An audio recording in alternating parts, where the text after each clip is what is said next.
Hello and welcome to Goodberry. Hi everybody. Hi, thank you so much for joining us today. I'm seeing some Force of Good balloons in the chat. That means our Dungeon Run affiliation went through and you guys are subbed. Thank you so much. Looks like Wiki King, Whisper Josephine, Chafrikas, Angel Devilson have all put Forces of Good balloons in the chat. I love to see it. Yay! I also see Dyson Capes, hello, and Prometheus, hello. Hi, Whisper Josephine. Who else do we have in here? I'm trying to scroll up. Aubrey, hey Aubrey, hi. What's up? Good to see you. Pyrofortier. We are very excited for today's ability check because we have Kelsey Rae, aka American Witch, and Alex, you have some more information on her, yes? Yes, I do. Here, let me get there. Kelsey Rae, referred to in professional spheres as simply Rae, has been tarot reading for over a decade. So she is a complete expert on this, and she's a friend of Jess's and a new friend of mine. In fact, we should just bring her in and get a feel for Rae so that everybody can meet her. What do you think? I think so. All right, let's swap over to Kelsey. Hi. Hi. Welcome to the channel. Welcome to the ability check segment. And as you can see, there's lots of folks in chat who are excited to meet you. Cool. Yeah. Oh wait, I can't see the chat, but that's all right. We'll call out some people in chat. We have Arbrave says, "Hey Kelsey." Angel Devilson says, "Hello." Hello. We've got hello to Chafrikas, to the Wookiee King, to the Great Supa. People are just pouring in now. Now that they know Kelsey's here, everybody wants to. I'm here, right? Yeah. Why can't I see the chat? I'm so confused. Oh, I will send you a link. It's twitch.tv/HelloGoodberry. I'll just put that in the Zoom chat for you. So you just are going to want to mute the actual stream that you're watching on Twitch, so unless that you want to hear your sound. own voice echoing. Oh no. We're always glad to see you too, Angel Devilson. And yeah, so Kelsey, you'll be able to see what people are asking on the chat and saying about the things that you're enlightening us on, all of it. So it's a great conversation we have every time. And you're inviting, did you say you're setting the link in the Discord? In the Zoom chat. In the Zoom chat. Also, I want to make a point that today we are at 420 subs for the month. 420 blaze it, and thank you all. Yeah, let's just keep the number here. Yeah, we just have to keep it at that one. Nice. Somebody complimented my top. Who is that? A lot of people have been, actually. I actually bought this specifically for our Goodberry streams, so thank you. You did? The Rogue, the lockpicking stream, I wore the same top in black. Look at you. So pretty, right? You look like you're gonna get married in that. You just need like a long white skirt. Little do you know, I'm also just wearing sweatpants on the bottom. Nice. You can't see that far down. You look great though. I hate you. No, I mean, yay, power. Yay. All right, did you get the chat up, Kelsey? I did. Cool. And I actually don't hear an echo. So good. Great. I don't know. It must be muted, so that's awesome. Perfect. I do have a crazy lag, but that's okay. D&D Play 20 says, she's an innie, the secret is out. If anyone was wondering, I'm also an innie. Kelsey, are you comfortable sharing your belly button status? It's an innie. Oh, innie. We're innie gals here. So it's all innies here. Yeah. I'm getting a little buzz, Jess. Okay, maybe it's the music. As far as the lag, Kels, you can just look at the Zoom and you'll have the real time there. So, would you mind telling us a little bit about yourself and your experience? Sure. Let's see. I started reading tarot like my last year of college because one of the roommates that I had moved out with had a tarot deck, and I just started playing around with it, and it was so up my alley that I started looking up all the meanings in separate books and on websites and everything like that, and everyone had kind of a different take on it. And that's kind of how you start, basically, is you start by gathering as much information about each card as possible from as many different sources as possible.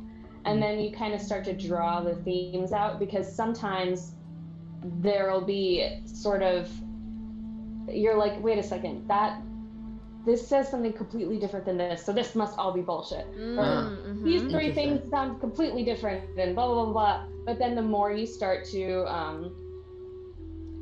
the more time you give yourself with the actual cards and looking at the actual symbolism on the cards and like really spending time with it, sort of empathizing with them in a strange way, like really, really connecting with them, the more you see that the interpretations that all these different people are giving are symbolism that you can glean from the archetype itself of the card. Interesting. So they're not wrong. They're just giving one specific file within the Rolodex of meanings that card can present.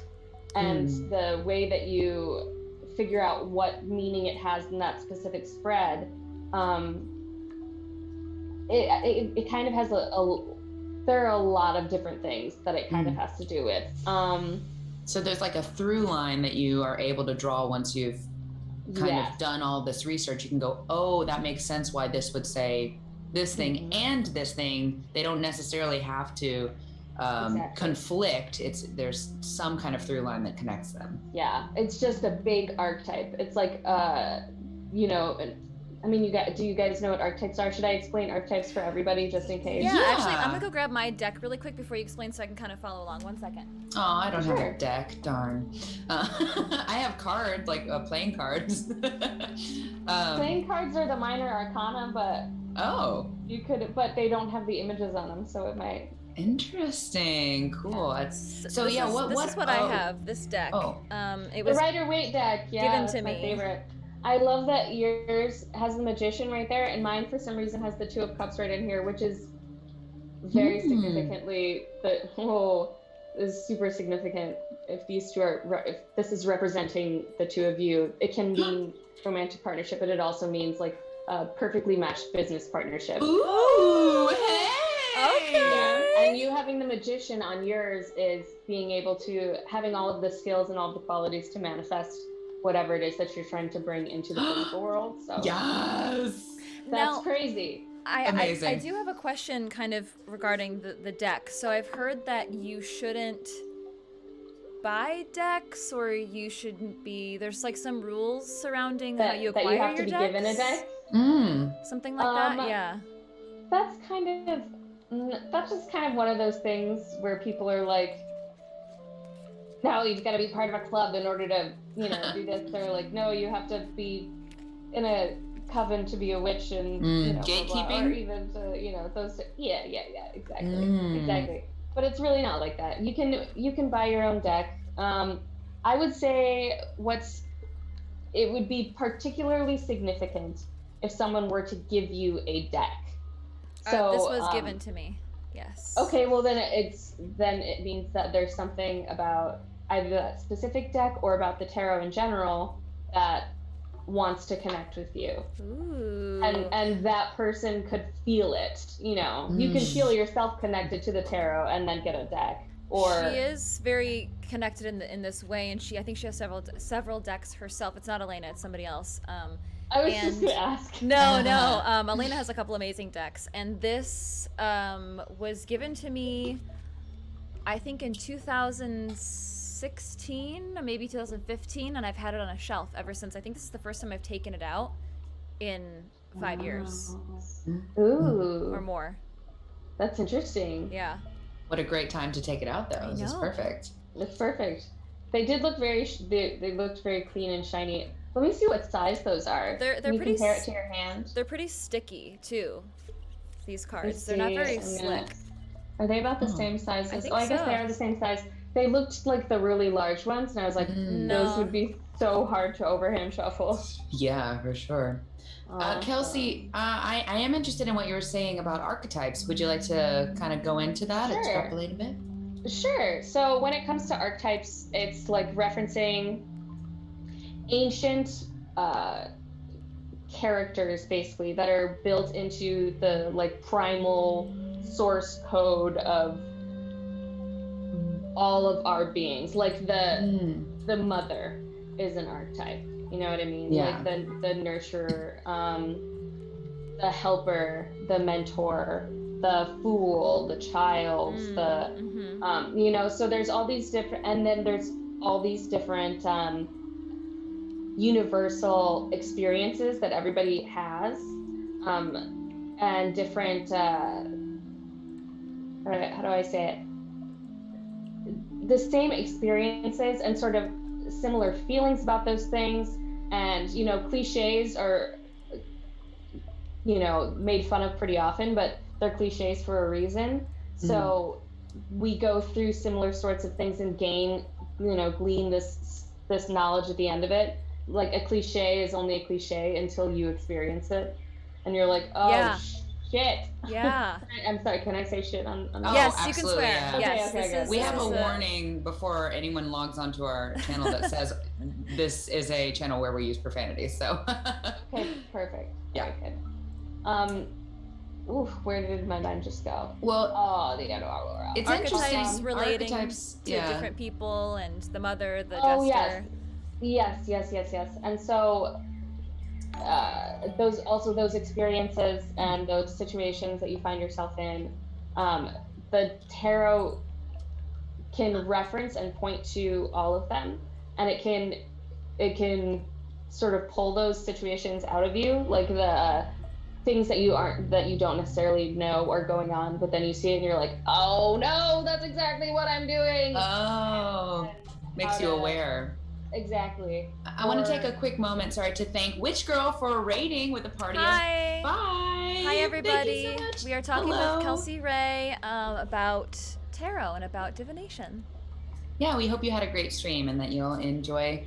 Our conversation right now is on archetypes in the tarot cards. So we're talking about what an archetype is, kind of these very basic ideas of concepts, or even like concepts as defined by characters, overarching character types. It's interesting because Jess, have you heard of the acting exercise where you use archetypes to kind of help flesh out a character? Not off of that description, no. But I can already envision how that would play out. Yeah, I can't remember. A practitioner called Scott Jeffrey. Oh no, that's a psychology. Well, this just goes to show that I'm getting a little buzz in the music, by the way. That writers, I'm seeing all these things for, I typed acting archetypes method in Google, and writers, actors, and even psychology has all come up. So archetypes are something that a lot of different practices and studies use to explain life, I guess. To explain the unconscious. Yeah, the Carl Jung, I think Carl Jung coined the term archetype. I completely could be wrong, but he spoke a lot about archetypes and the underlying one soul that we all share, the one consciousness that lies below everything, and it's in that place that these archetypes live, basically. And that the experiences that we have here, I'm not talking about Carl Jung now, but the experiences that we have here, all it's one of those things where it's you're not unique, you're unique, but there's nothing that's happened to you that hasn't happened to somebody else. Do you know what I mean? Why did that make me tense up a little bit? Because you're a 4. I'm not unique. That's why. Because you're a 4. She's an Enneagram 4. You're a 4 too? I'm a 1. You are too, Kelsey? The peacemaker just tried to explain the situation to us. But no, you are incredibly, we are all special. I should say we are all riffing on a theme. You know what I mean? We're all combining different facets of this huge, vast ocean of experiences, and they're all combining and twirling, and your wave, your Jessica wave, looks completely different than any other wave that has ever or will ever exist, and it will come in and then it'll go out. You know what I mean? In the same way that we're born and we die. So what I mean when I say not special, I don't mean not special. I mean not, and I don't mean not original. I mean you're not alone. I mean, it's like we're not alone. Yeah, we're all waves, exactly. you know, in the end, you know. Yeah, and we're all made from that same primordial soup. So read a card. I guess I should go into this. Will make it a little bit easier to also explain. Have you guys heard of what's called The Hero's Journey by Joseph Campbell? Yes. No. But I'm sure many of our viewers have not. So, and Jess hasn't. So. Awesome. So the Hero's Journey, Joseph Campbell went around for decades collecting different mythologies from cultures all across the world, and he found that the stories that they tell all follow a very specific pattern. They all follow this very specific like journey that is actually so fundamental to the structure of the way that we tell stories as humans that it's used as a template for movie writing and for writing in general, and people use it to explain how to tell story in general. There's only one story. He calls it the Monomyth. So it starts with, you know, we'll use Star Wars as a sort of example, even though Perfect. I know nothing about Star Wars. I know nothing about it.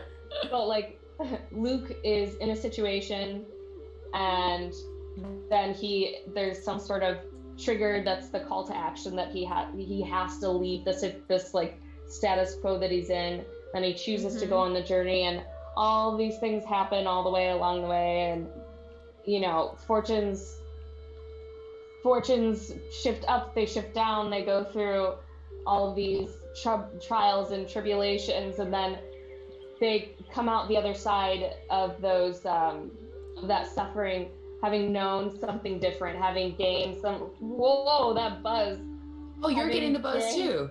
Is it back? It just kind of yeah, it is back. Every now and then it comes through, it's just like a little underbuzz, but the chat isn't seeming to get it, so maybe it's just we'll through figure out us. the significance of that archetypally later. Yeah, there you go. What it means yet, but it's got to mean something if only they're hearing it. But and so the tarot actually follows along the hero's journey, also known as the Fool's Journey.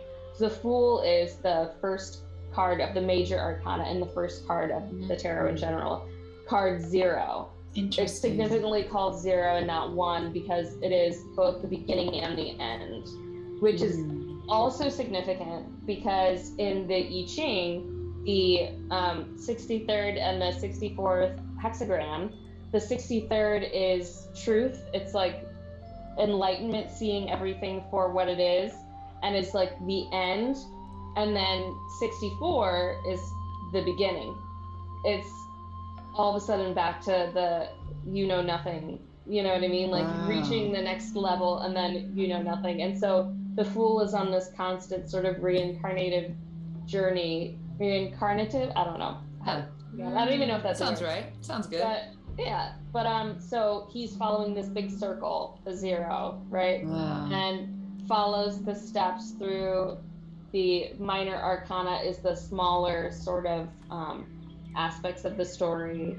That's so which are all things we experience. Yeah, it's fun. And then the major arcana is like the pit stops along the way that are large and overarching. Oh, okay. Yeah. When I got my very first tarot reading, I was probably around, I know I was in middle school, so I guess 14-ish. And I remember I got the Fool card. And at the time I had asked a question about like, will my boyfriend and I be together forever? And I got the Fool card, and I remember like being Yikes. offended by that. Yeah. And being like, I'm not a fool, you know, like, but I mean, do you remember like, if it was upside down or was it right side up when she pulled it I out? feel like I remember that it was right side up. So it meant it. Okay. As far in my very small understanding of tarot, that means that it is in its true form, as opposed to upside down, where it's like it means the opposite or something. It sort of, yeah. Like it can definitely mean the opposite. It okay. depends on the nuance of the reading, but it can totally mean the opposite. Okay. And Hadrian, no, it was not Andy. That was my old boyfriend Sean, who had an awesome mushroom middle part, and it was great.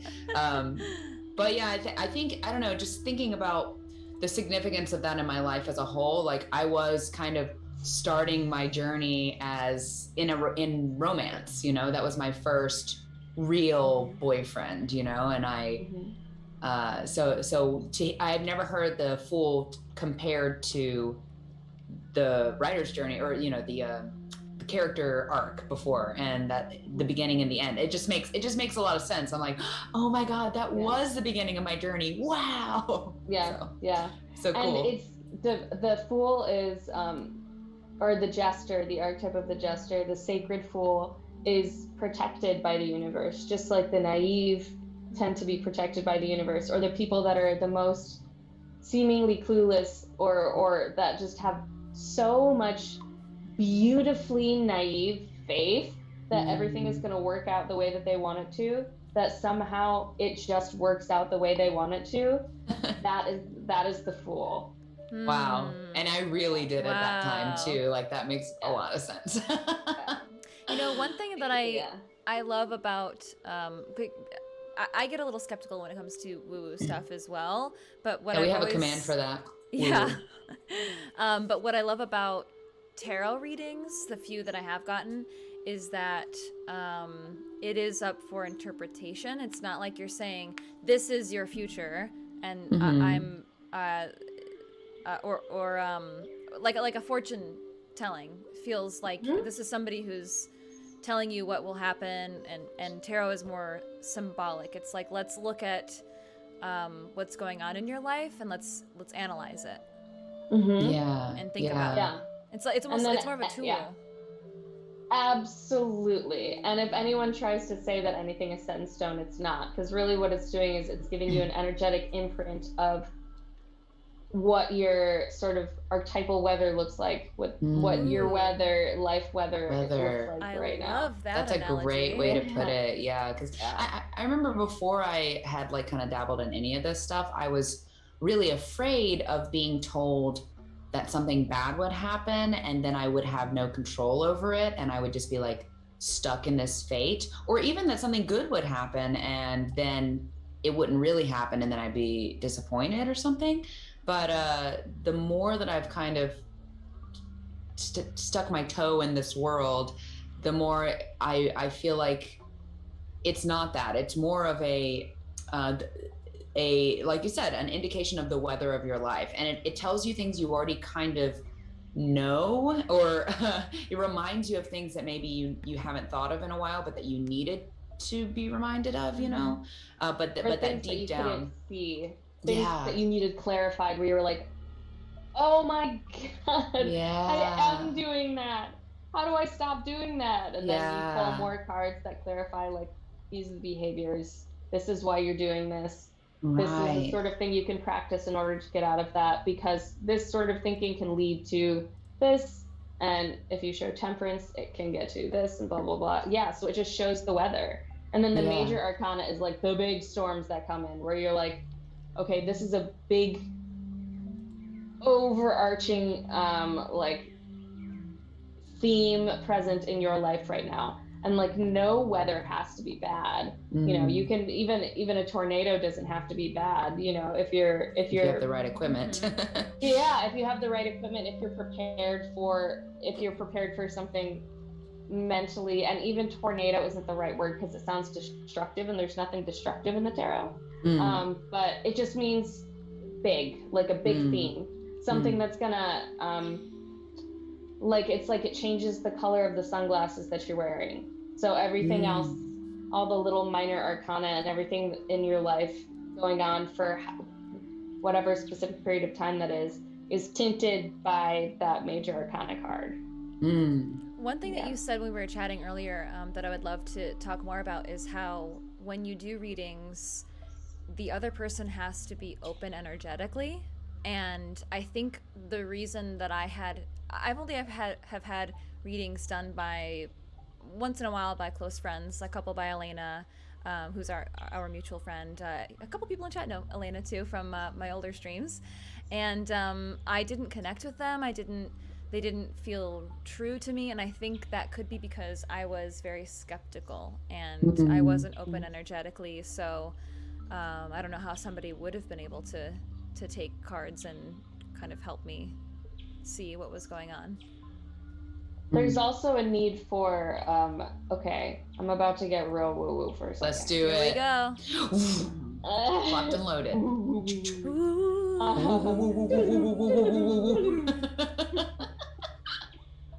There's also a need for a certain amount of clairaudience, which is, so most people just hear about clairvoyance, which is clear sight, where they can where people can like see energies around them. I'm just taking these glasses off because I can see the glare and it's driving me crazy.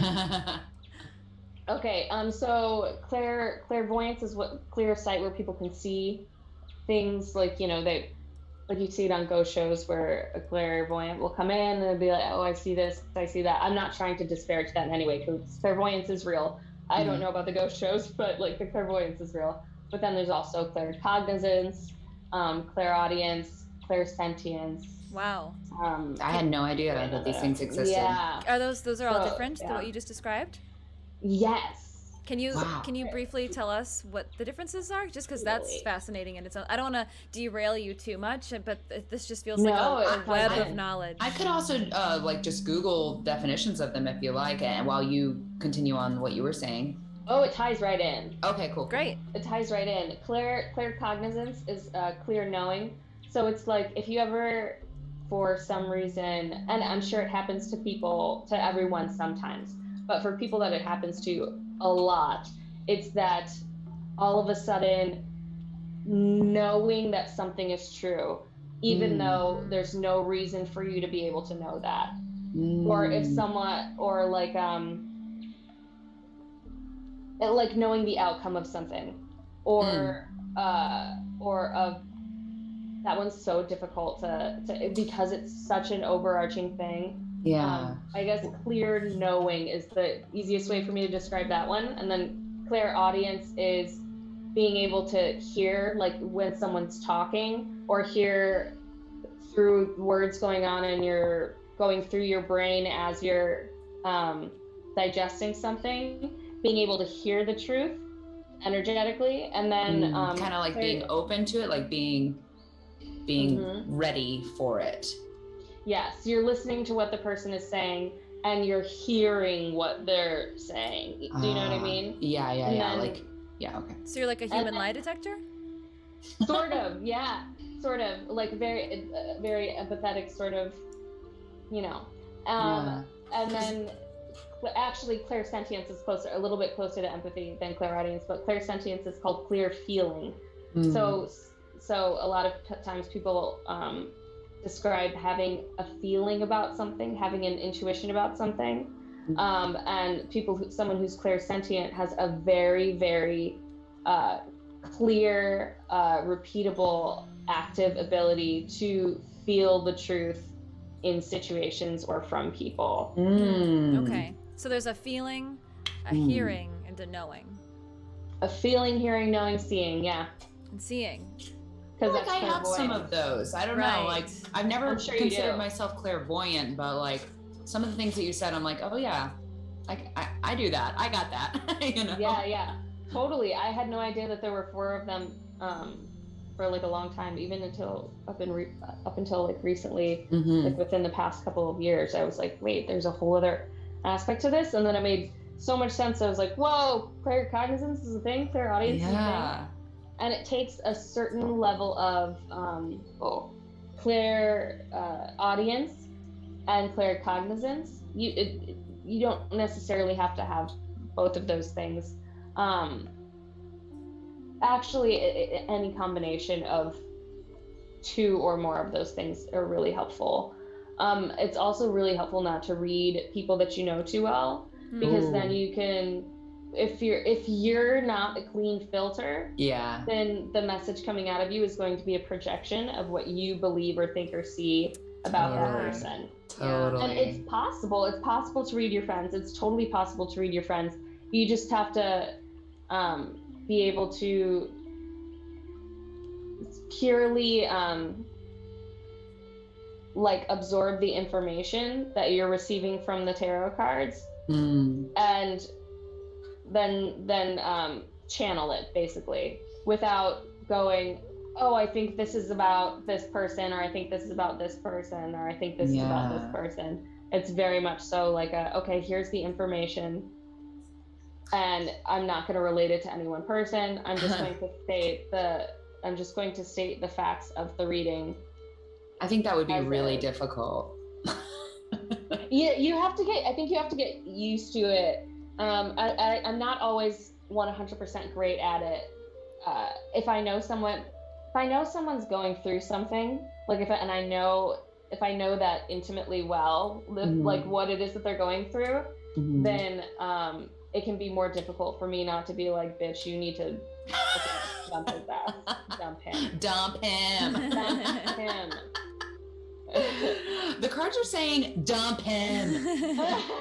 It's not me, it's the cards. Yeah, exactly.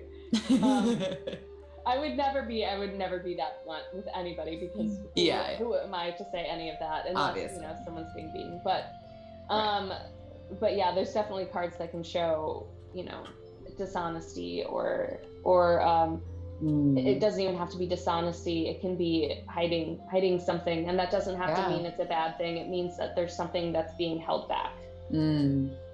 Yeah, a friend of mine, the most recent tarot reading that I witnessed, she didn't do one for me, but my friend had one done while I was there.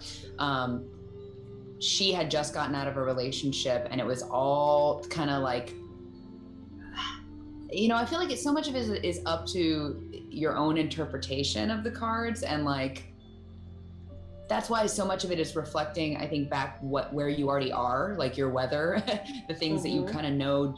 If you're accessing your deep wisdom, if your third eye is open, you probably already know these things about yourself, but it was all kind of telling her, you need some space, you need a place to work through these things. It was really cool how on the spot it was, on the nose it was, even like just about what she was going through. So yeah, it seems like there's anything that you're going through in life, there's a card that can correlate to wherever you are. Yeah. A good channel, a good reading consists of a person who is taking the the mask of your inner wisdom and wearing it for you. It should be just your inner voice, your inner knowing coming through that person. They're just channeling things through you to give you clarity, is what they're doing. Has there been a time which is why they're not telling the future. Right. Has there been a time where you've done a reading and you've stopped and you've said, I feel like I don't feel that you're being open with me right now, so it's hard for me to get a reading on you? How do you deal with that situation? There was this one time that actually is a really cool story. So I was at this God, I'm gonna sound like one of those people. Don't worry. I was at a pool party in the Hollywood Hills. Yeah. And then a friend had told people that I was a tarot reader, and I always had my cards on me at the time. I still do usually when I go out to in more, parties, situations like that. Cool. And so there was a group of, oh my God, there's the bobby pin. I can't. Yes, perfect. So amazing. There was a guy.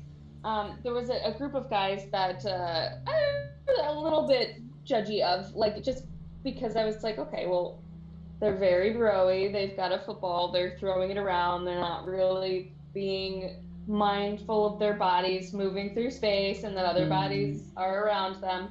And my friend said to this one guy, do you want to get a tarot reading? You have to get a tarot reading. It's so much fun. She's so good. You have to get this tarot reading. And he's like, yeah, sure. I'll get a tarot reading, whatever. I've never had one.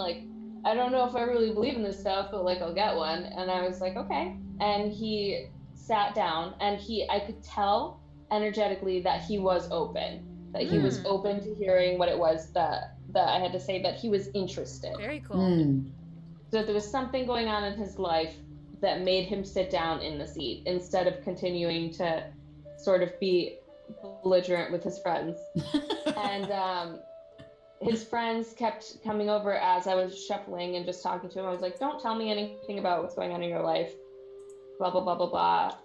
I'm just shuffling, sort of talking like, this is my name, blah, blah, blah. And his friends kept coming up to him and distracting him and like doing all this stuff and like, here's a beer, man, or like, oh, we gotta go take a shot, or we gotta do this. And he was like turning around, like answering them and doing all this stuff. And I said to him point blank, I was like, listen, I need you to be completely engaged in this reading or not engaged at all. So yeah, I was like, they cannot be talking to you right now, because that's the energetic tunnel cannot open if everybody's energy is trying to pull at your aura. You're not going to be connected to me. You're going to be everywhere over here, and nothing that I'm going to say is going to make sense, and you're not going to hear any of it. Or it will make sense, but I'm going to have to try so much harder to make you hear it.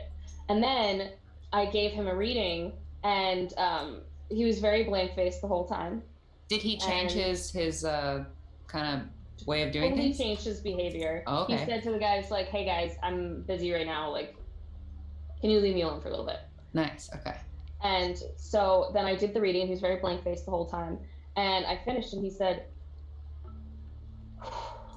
wow, can I tell you what this is about? And I was like, sure. Because I didn't know which specific people in his life that it was, and I didn't know what the specific situation was that I was referring to. Yeah. And he's like, well, I just started, I'm about to leave my like mentor who I'd been working for, and he's the one that taught me the business, and he's the one that like taught me everything, but now I'm gonna split off and start my own partner company, and I'm like really nervous to tell him. And he's like, you know, a father figure, and I don't know how he's gonna feel, or if he's gonna be like, yeah, I knew this would happen one day, or blah blah blah blah blah. Yeah. This guy was just like talking to me for like 20 minutes about every aspect of the reading, and how he's like, you literally just laid it all out on the table. Wow, that's awesome. And what the conclusion of it was that given the energetic weather, he was nervous. So here's where some of the fun stuff can come in. Because he was nervous, and I could see that in the reading, and could see through other card combinations that were showing up, that he needed to rid himself of those nerves somehow through this or this, in order to get this sort of conclusion, and then bring in some information that I have from other aspects of my studies, other aspects of my theological studies, or my psychological studies, or my symbolic studies, or whatever, or my like yogi sort of meditation studies, and bring all of that in to kind of work out that knot, or whatever it is that was like that holding him back, and kind of talking him through that to get him to the other side, to be able to get to this possible outcome, basically. Or that the only way that you can achieve this thing that you want, this is what you want. I can see that this is what you want, because I can see it in your weather right now. And the only way you can get to this thing, what you want here, is to get rid of this, empower this, and then we kind of massaged through it, and we talked about that. So we were talking for quite some time, but that's the only time I've ever had to be like, hey man, if you're not with me, I'm not with you. Yeah. So, yeah. Well, it sounds like you did it so gracefully as well. Yeah, you had totally. Up to a point.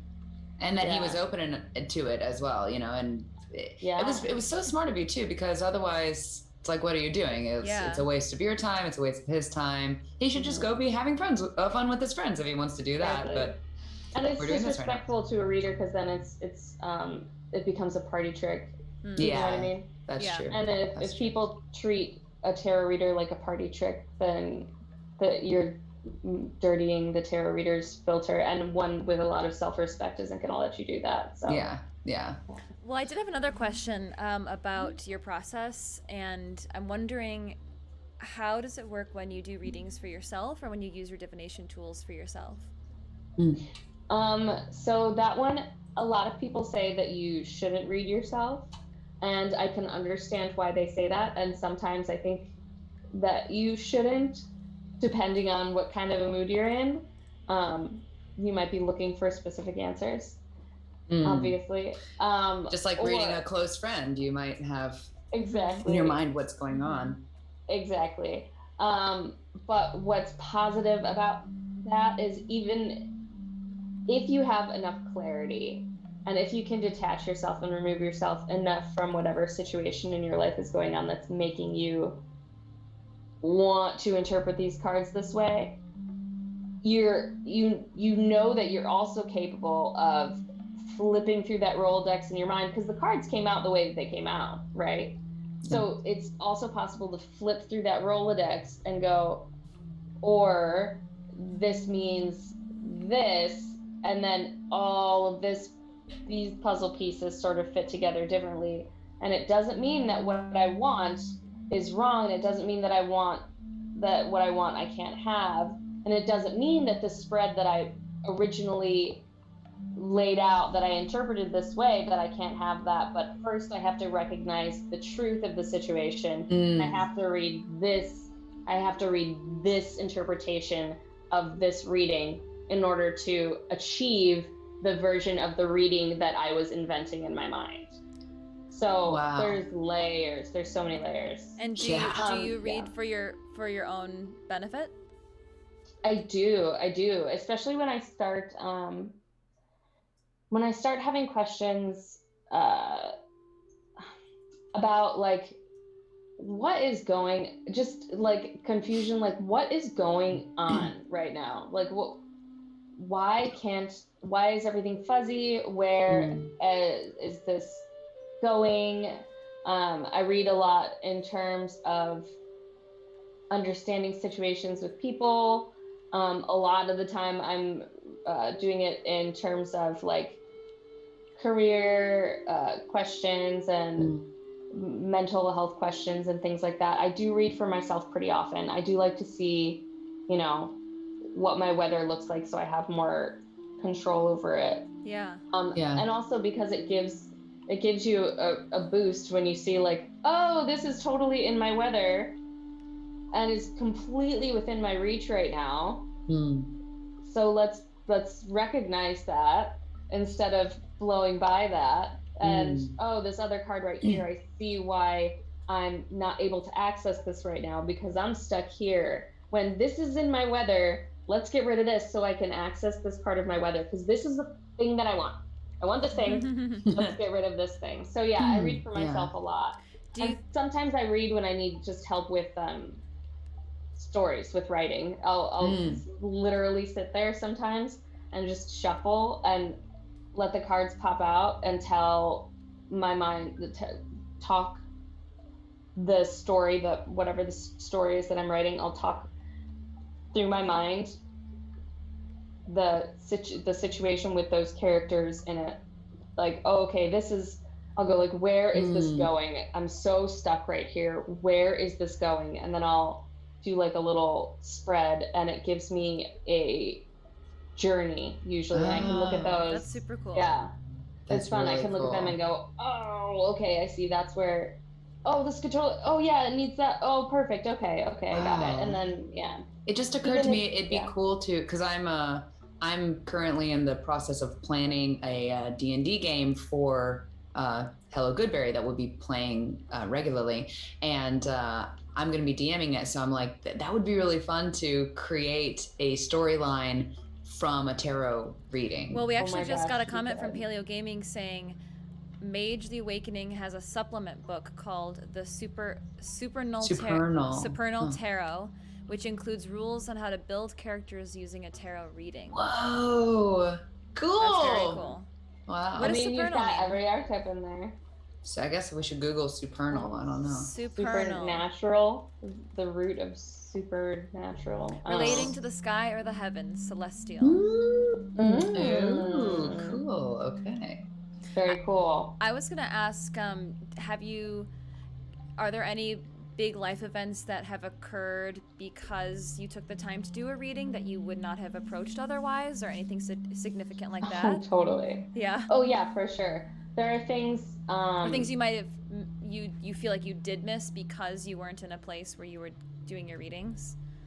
Actually, that one's a little bit more easy to address right now, because there were definitely, I was missing a lot of balance in my life, and the temperance card, the major arcana temperance card, kept popping up, and every time I was reading for anything, obviously for myself, I mean, every time I was reading, the temperance card kept popping up, and it has multiple meanings. One of them meaning patience, and I was like patient, like just kept getting frustrated because it was telling me to be patient, to be patient, to be patient, to be patient. And then after I got over the little kid inside of me that was like, I don't want to be patient, I surrendered to the idea of like, okay, be patient with yourself, be patient with your process, be patient with everything. Then I realized, oh, okay.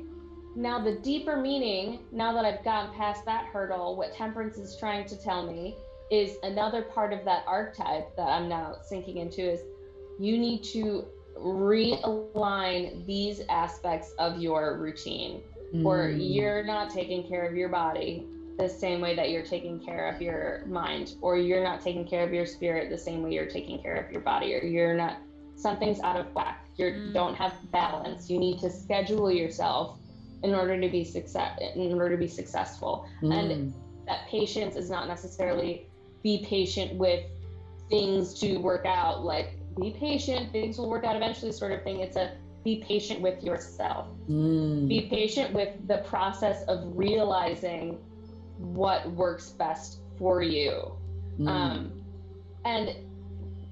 as soon as you can allow yourself to take that sort of internal patient breath, of the, okay, I'm going to surrender to this patience. And then all of a sudden you're like, oh, okay, well, these are all the things I need to sort of fix. It starts to soothe you a little bit. And then that thing ends up happening a lot faster than you expected because you took that time. You found stillness, yeah.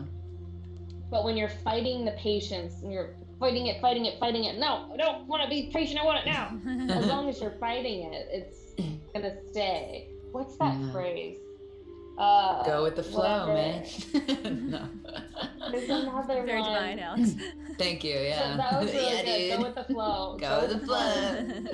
Perfect, honestly. Go with the flow works just as well as whatever nonsense. Well, if you think of it, I'm sure it wasn't nonsense. I was just gonna say, we're about an hour in already, if you can believe it. Jess and Kelsey, do either of you have like hard outs tonight that we have to be done at 6 or? You mean 5 or 6? It's 5 now. Yeah, well, I'm asking about, because we were gonna finish streaming around 6, right? Oh, yeah, I think that's still a good time. We still have another hour. Kelsey, are you free to keep chatting with us? I'm free. Yay! Also, I just got really confused because you said it's 5, and I looked down at my computer and I'm like, how is it 5 there and 5 here? And I remembered that my computer's still set to LA time. Oh, gotcha. So it's not going to be correct until April 13th. Amazing. Okay. Well, the reason I asked is because, like, I think it's clear that we could talk about these concepts for a long time. And I'm thinking that if we're going to do a reading tonight, that we're probably going to want to talk about each thing. Yeah, well, let's just see what know? happens. Yeah. Yeah, totally. I can do a freehand reading. What do you got? Is there anything specific, or do you just want me to kind of do a cold read? And do you want it to be the both of you, or do you want it to be like individually? That is a good question. Jess and I kind of talked a little bit about it last night, and I was asking her, like, yeah, what do you want to do? A read for you, a read for me, a read for both of us, a read for Hello Goodberry? And she was like, I want to do all 3. I was like, I think that sounds great. I was just going to say we should do all 3. Oh, okay. I was just going to say, so perfect. I'm down for all 3. I just was like, are we going to have enough time? Because I I love like delving deep into this stuff. I'm down. If you guys are down to stay for as long as it takes, I am down to stay for as long as it takes. Totally. Then people get to see the cards, and it'll make more sense. I was thinking this as you were explaining all of your process and reading for yourself and getting the patience card. I went through a breakup relatively recently, and I got really in touch with my spirituality and getting in touch with the flow of the universe, and Alex and I did a full moon ritual together. Yeah, we did. I feel like I've been really trying to listen to what the universe is telling me and really deriving a lot of symbolism from the inner work that I've been doing. So this sounds like exactly what I need, is to get a reading or to just take more of an interest in this type of divination to use it as a tool in my life. Oh, absolutely. It'll be revolutionary for you. Let's go ahead and read for you first then. I just did a little bit of just like bridge shuffling, and now I like to overhand shuffle and wait for cards to pop out. And I'm wondering if maybe after you've pulled the cards have popped out, or you've pulled the cards out, if maybe you could take an overhead shot of them, and then maybe we can put them on the screen so that the viewers can also see, and you can refer to the cards. You can text me a picture of it. Oh, perfect. If that's cool, yeah. I mean. No, I'm not gonna pick up my phone for you. That will ruin the energetic feeling. This is a no technology Twitch stream. Yeah, this is all manual. I'm carrying every byte of information. I'm riding a bicycle right now that's providing electricity to the stream. Yeah, I'm grinding up corn because I feel like that's going to provide some energy. It's all corn-based internet in my house. Mm-hmm. So 3 cards have already popped out, but I'm gonna let one more because the first one kind of made me giggle a little bit. So you're doing a general reading for Jess. I did. Right So, now. I didn't ask a question. She didn't ask a question. I like to read freestyle, which is just I'm not using any traditional spread. So I'm not using a past, present, future. I'm not using a Celtic cross. I'm not using any of the many variants of specific readings that you can make. There's like a really funny what the fuck reading that I absolutely love that I have on my Instagram. It's amazing. That's hilarious. But right now I'm just freestyle reading. Interesting. Sorry, I'm gonna pull one more card before I love that. You love to hear interesting. Yeah. I want to pull one more because the fourth one just like threw me for a loop. So did the 6th one. Let's clarify. I think my corn-based internet is being weird because I keep seeing myself freezing, but it's fine. I just need to grind up the maze a little bit faster and we're good. Now I'm just pulling a couple of clarifying cards, which means like if I have a question about what some of these cards mean, like if they're a little bit ambiguous in terms of the reading, I can set them apart a little bit and go, okay, this is a very specific nodule in this web, and I can ask clarifying cards to make it make a little bit more sense. Very cool. So cool. Love. Oh, okay. She is freezing a little bit. Yeah, it's the corn. Okay. All right. Can you guys can you see me and hear me now? Is there any freezing going on? No, you're good. It was Alex who was freezing. You're good. Yeah, it's me. Okay. All right, great. Could you maybe possibly take the picture and text it to Jess? Sure. Thank you. And that way we can go ahead and put it up on the screen. Absolutely. Thank you. Right. Photography in progress. Give me just a couple seconds to get that up on the stream once you send it over. Okay. Destiny is buffering, Paleo Gaming says. Yeah. Destiny is buffering. That's beautiful.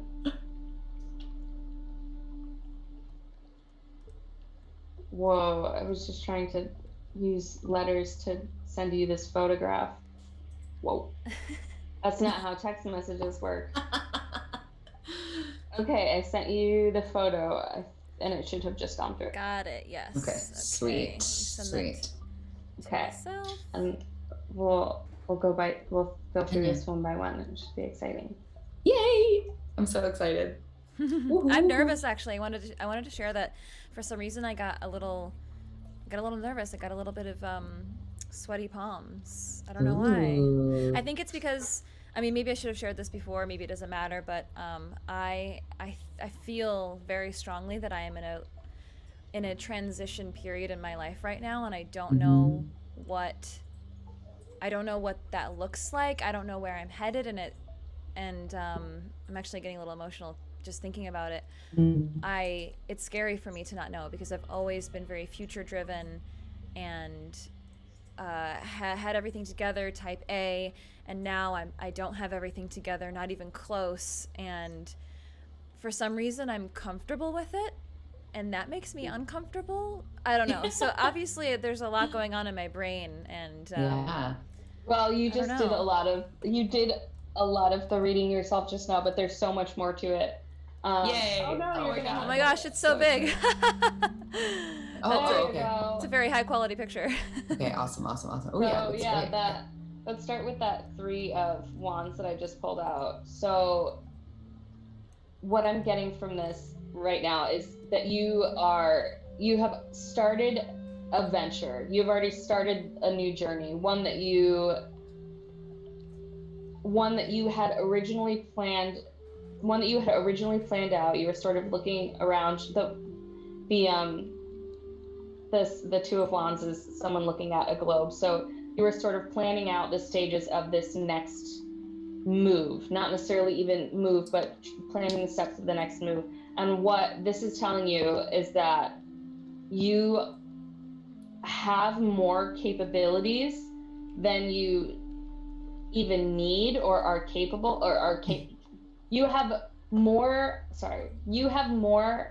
capability than you realize that you have, and you're already part of the way through this journey, that you feel like you're at the beginning steps of whatever this thing is, but you're actually already surveying the land.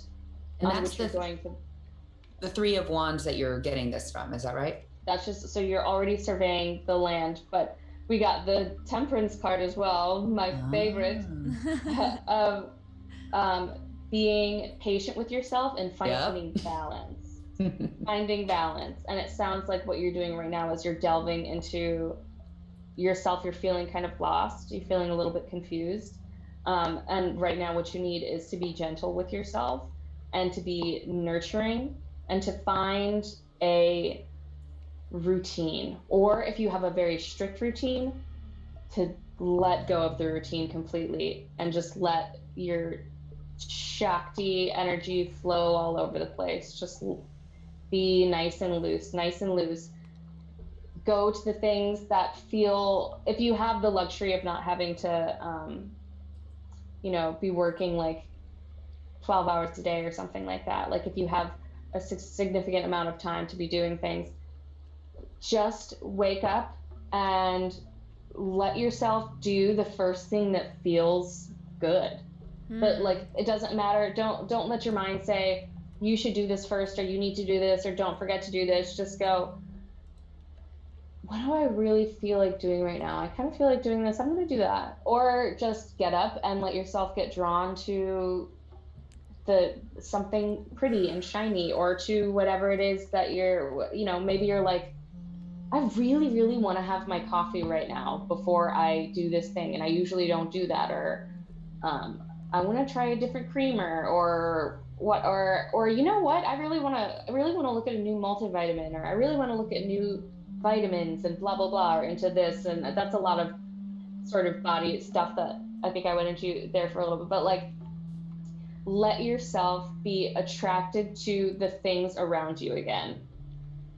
Because if you're pushing away from them, then you're out of sync, you're out of balance, you're telling yourself what to do, instead of letting the universe move through you so that that inner you can tell you what you want to do to get to the other side, to where it is that you want to be. Temperance can be a really confusing time, because you're not exactly, you might not exactly be sure what's out of balance. And if you're a type A personality, which I absolutely am as well, it can be really difficult to slow down and balance things out and admit to yourself where you are overindulging or underindulging, or if you're being unkind to yourself, or if you're being too, or if you're being too lax with yourself. And I love the little angel on the card too, because it can also like to find that sort of inner peace. You're fully capable of balancing out the spirit with the sort of physical realm, but right now there's an imbalance there. But the Temperance card upright does also it implies that you do still have a foot in the spiritual waters, and that you are actively moving energy between spirit and physical, and spirit and physical. And more of that will make sense a little bit later. The Emperor here sort of threw me off for a second, but I'm thinking that what this could possibly have to do with is that you have had to play by universally, and I know we don't like to gender things, but like if we're speaking in archetypal language, you've been forced to play by the rules of the archetypal, like, Emperor, the strong male figure with all these rules and regulations, and it's big. It doesn't mean it has to be a singular person in your life. It means it's overarching, although it can bleed into other facets of your life. Like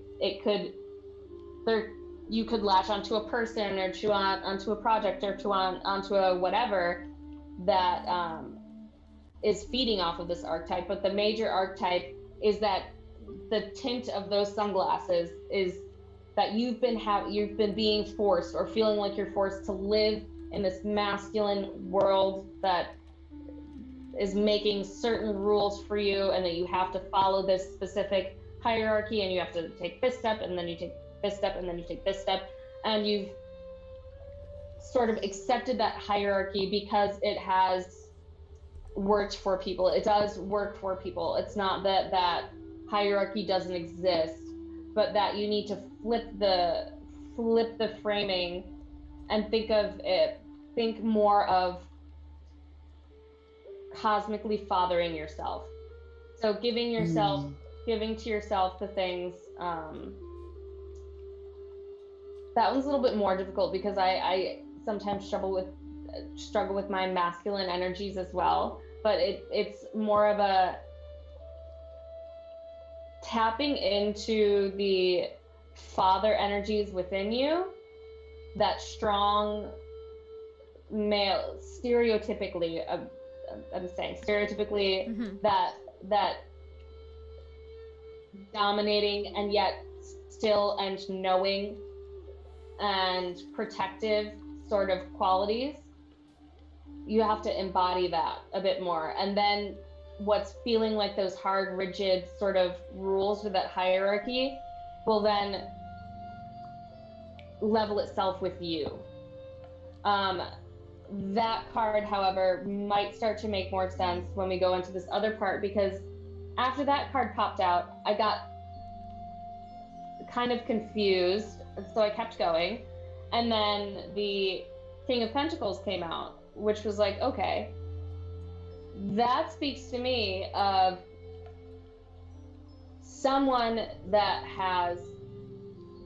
outside of you potentially that has a tremendous amount of money, material, time, or opportunity to give to you. It could be romantic, or it could not be romantic at all. It could be like I think of this sometimes as the producer card. Could we turn the music down just a teeny bit? Yeah. I sometimes think of it as like the producer card, the person that's like has all the finances to fund the thing, right? So then I'm seeing the Two of Swords, meaning that you are feeling as though there's like two different options, or you feel like you're only seeing these two different paths, and neither of them, you think neither of them worked, or neither of them look good, or neither of them seem to fit very well anymore, or you feel like you just can't figure it, because she's blindfolded as well, you know, and she's in the dark. All she has is the light of the moon to see the very little bit that she can through her eyelids, and she's got these two swords, and she's stuck between these two choices, right? And what came up next was the Hanged Man, which made sense of that Two of Swords card of, okay, well, why is she waiting? Why is she feeling like she can't make a choice, like she can't move, like she can't push into any direction? And it's because with this Hanged Man, you are feeling completely stuck. You are feeling as though your hands are tied behind your back. You have no control over anything. You're just floating there, kind of waiting for something to come to you, for some sort of clarity, for, you know, for this enlightenment, this calm, this peace, this sudden epiphany to come to you. And with the Hanged Man card, he's at peace with being in that position.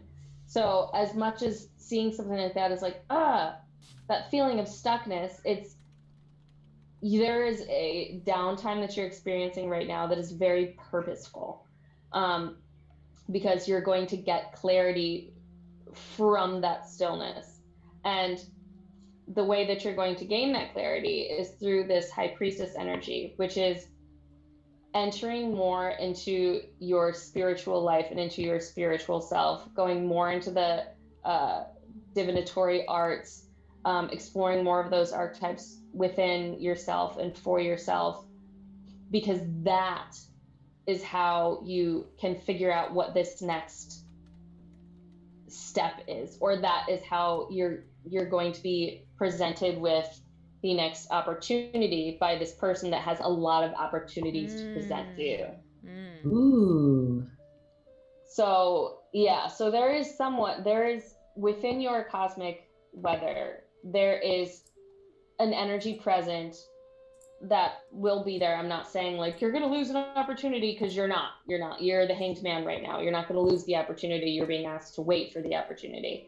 But if you can rest in this sort of stillness where you have to completely surrender because you have absolutely no control, to completely surrender, you will receive the clarity from that surrender. You will no longer feel like you have to force choices upon yourself, like you have to force yourself to go into a direction when neither of them quite feel right, or none of them quite feel right, and you need to enter into this High Priestess to become and embody this High Priestess. I really think personally, starting to do some work on your third eye would be is really, really important for you right now. And if you work with, I don't know if you work with plant medicines at all, but no, but I'm interested. That I would highly recommend you work with some plant medicines. If you have the opportunity to work with, I don't know if we're allowed to use, I'll spell it AYAHUASCA. Oh, I've been wanting to. I think, I don't know. I think we could talk about it. I don't know. Isn't it illegal? Well, yes. So that's why I'm saying, like, I don't know if Twitch like flags those things. Maybe let's just not say the word, just to be safe. That was great. A sacred tea. Sacred tea that is used. That is used all over. It started. It first started in Peru. There's a root and a leaf involved, and it sends you deep within yourself and brings out immense clarity. Like everything suddenly makes sense. So if you have the opportunity to work with that plant medicine, I would highly suggest doing that, because it'll thrust you deep in there. It'll thrust you deep in there rather than taking it step by step, which I think is still important. You should take it step by step. But if you get the opportunity to do something like that, I just had a thought. Yeah. Sorry, just because you mentioned the third eye, and when Jess and I did our full moon ritual, we talked a little bit about the color indigo, like purple. Do you remember that, Jess? Because I was talking about the candle color that I tend to use when I'm doing these rituals, and I use the indigo color because it's a third eye representative. Oh yes, color. yes. And you had mentioned that purple was kind of a color that you were a little bit like, that you stayed away from, like those kind of purpley blue colors. I did? Because purple used to be my favorite color. That's what you said, that it used to be your favorite color. And I think, if it's okay for me to say, I think you said that when you were a kid, you really liked purple, and then you have a lot of negative memories associated with that. So you kind of have, you don't use purple as much anymore. I do actually shy away from purple. You'll find, other than my colored lights, because it's gamery, actually, I'm looking around. Yeah. I don't have any purple at all. I just thought it was really interesting because we're talking about third eye, like inner wisdom, and then purple is your crown, which is your more of like the universal outer wisdom. So the way that I use the chakra system is that purple is representative of the third eye, and then the crown is actually white. Oh, okay, cool. You can use it any way you want, but for purposes just of clarifying when we're talking, just for this conversation, clarifying when we're talking about third eye let's reference third eye as being purple, because when you put all the colors together, it makes white, correct? Totally. The crown chakra is enlightenment. It's the 1,000. That makes sense. So, and I have seen that. Yeah. Sometimes I see like the what is it, 1,000-petaled lotus or whatever it is, with purple on the outside and then white in the inside. So like either way, it's all kind of purpley up here in this region. Yeah. Yes. I have some comments. I was taking notes as you gave the reading. If this is a good time for me to talk about it. Yeah. Well, first, it was very accurate. It felt very accurate. I teared up at one point. And I'm also surprised that it didn't have anything to do with love, because I feel like love is a big theme for me right now too. So I'm wondering what that means, that the more primary energy that's coming through right now is this feeling of divergence. And what you said about we can always ask more to clarify the Emperor a little bit more too, but go ahead. The routine, where you talked about if you maybe need to find your routine, or if you have a strict routine, to shed it. That is something that I have shed. I shed a very strict routine recently, and that's really scary for me. And I feel that's part of the reason I feel like I don't know what I'm doing, because I don't have any routine. And I would like what you were talking about to happen. Oh my God, this is all making sense. And where you said you're either over or under indulging, questioning if you're too lax with yourself. That's every single day. I'm like, I'm not doing anything. I need to work harder. Because I don't have that same routine that I used to have, where I was very, very productive, and people in my life were like, I don't even know how you get done everything that you get done. And now I'm like waking up at 9 a.m. and 10 a.m. and feeling so lazy. And I am focusing a lot on my spirituality. I'm doing the Artist's Way right now and doing a lot of like inner work and reading. Oh my God. Hey, wait. No, do it. Yeah, those morning pages, girl. Yeah, those morning pages I've never journaled in my life until January 1st of this year, and it's been huge for me to journal.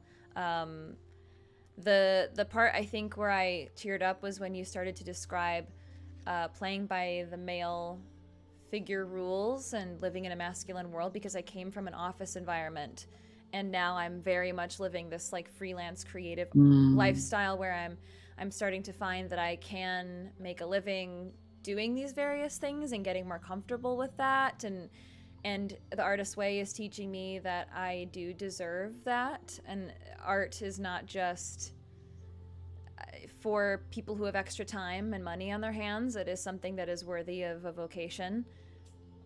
And of course, the seeing two different paths, the crossed arms and the hangman, like, oh my god, that is just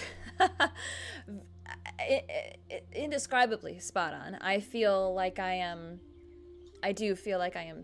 stuck, and I feel so uncomfortable, and I see two paths in front of me, and one of them looks so unappealing to me, but I'm good at it, and one of them I really want to do, but there's so many hurdles to get there, and so I'm stuck here not knowing what to do.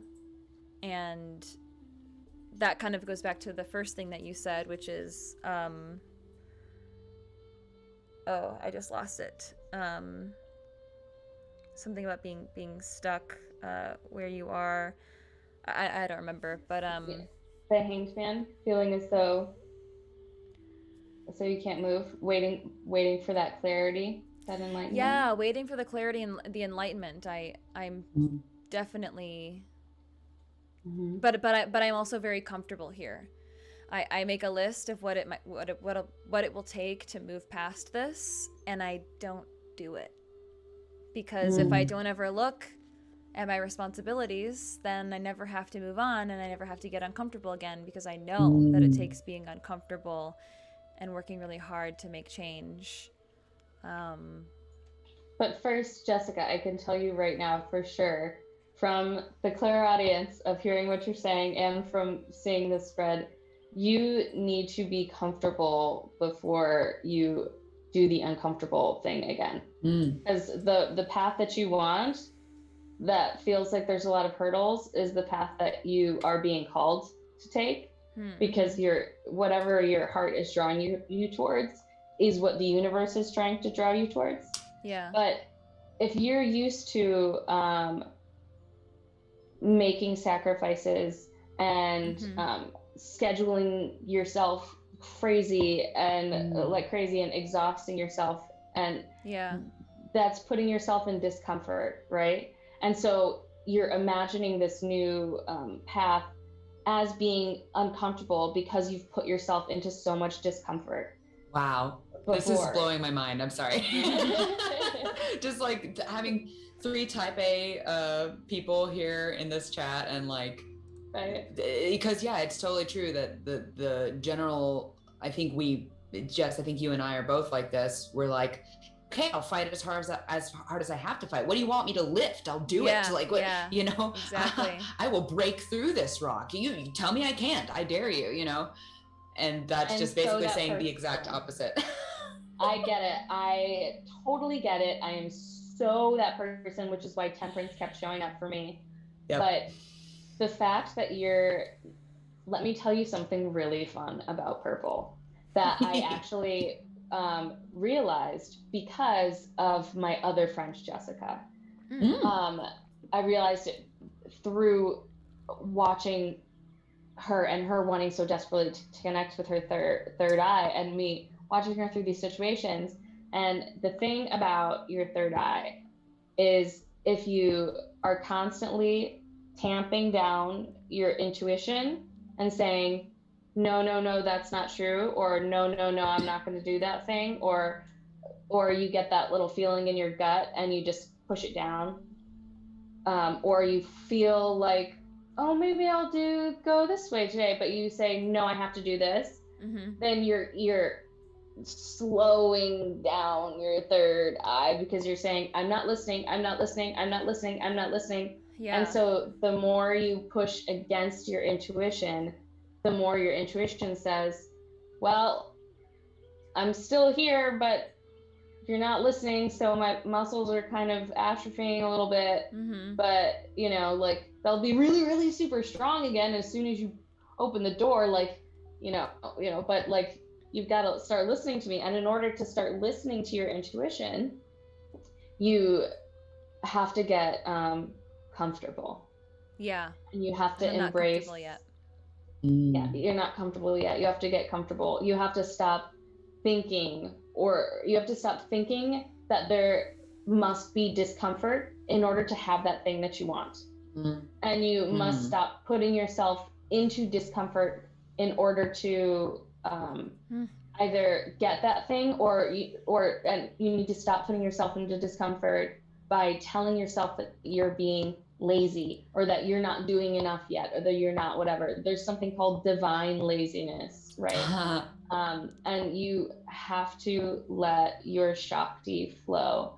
You haven't let it flow for a long time because you've been living in this world of these hard lines and these rules that you're really good at playing at, but you're used to that hierarchy and you're used to that fight. There's nothing wrong with that fight. That fight totally has its place.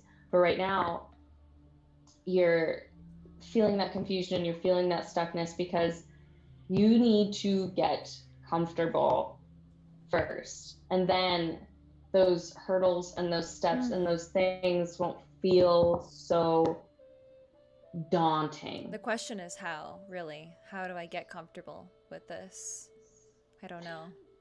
The first step, I would say, is as soon as you wake up in the morning, instead of what your mind is telling you that you should do, stay there for a second and say, but what do I want to do? Not what do I want to do with my life? Not what do I want? What is my 5-year goal? Not what is my end of month goal? What do I right now want to do? And then instead of doing the thing that you're supposed to do to get where you want to be, do the thing that feels good. And if you're prone to like falling into really extreme major depressive episodes where you stay in bed all day, I would say challenge yourself to move your body. But if that's not if that's not something that you struggle with, like falling into major depressions where you spend all day in bed, if that's not something that you're prone to or is not currently occurring, then I would say even like maybe your body says lay in bed and turn on some music, or don't turn on some music, or put on some incense, or go ahead and read through The Artist's Way and do your morning pages and close your eyes and think about all the things that you think smell good and blah, blah, blah, blah, blah. And if you have a little extra money to spend, go online and look for something pretty that you don't need, but you want. Something that's amethyst or purple would be great, even though I'm not drawn to purple either. And the thing that's interesting about that is there are 2 different reasons that people can be not drawn to purple.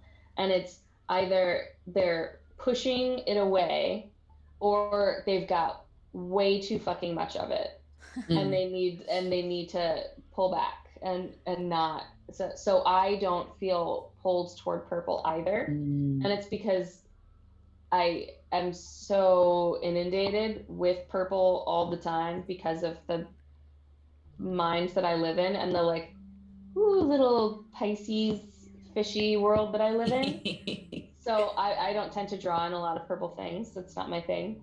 And yet people are always telling me that that I seem like such a purple person and anything, or they'll like get me stuff and like purple and I thought your favorite color was purple. I'm like, not at all.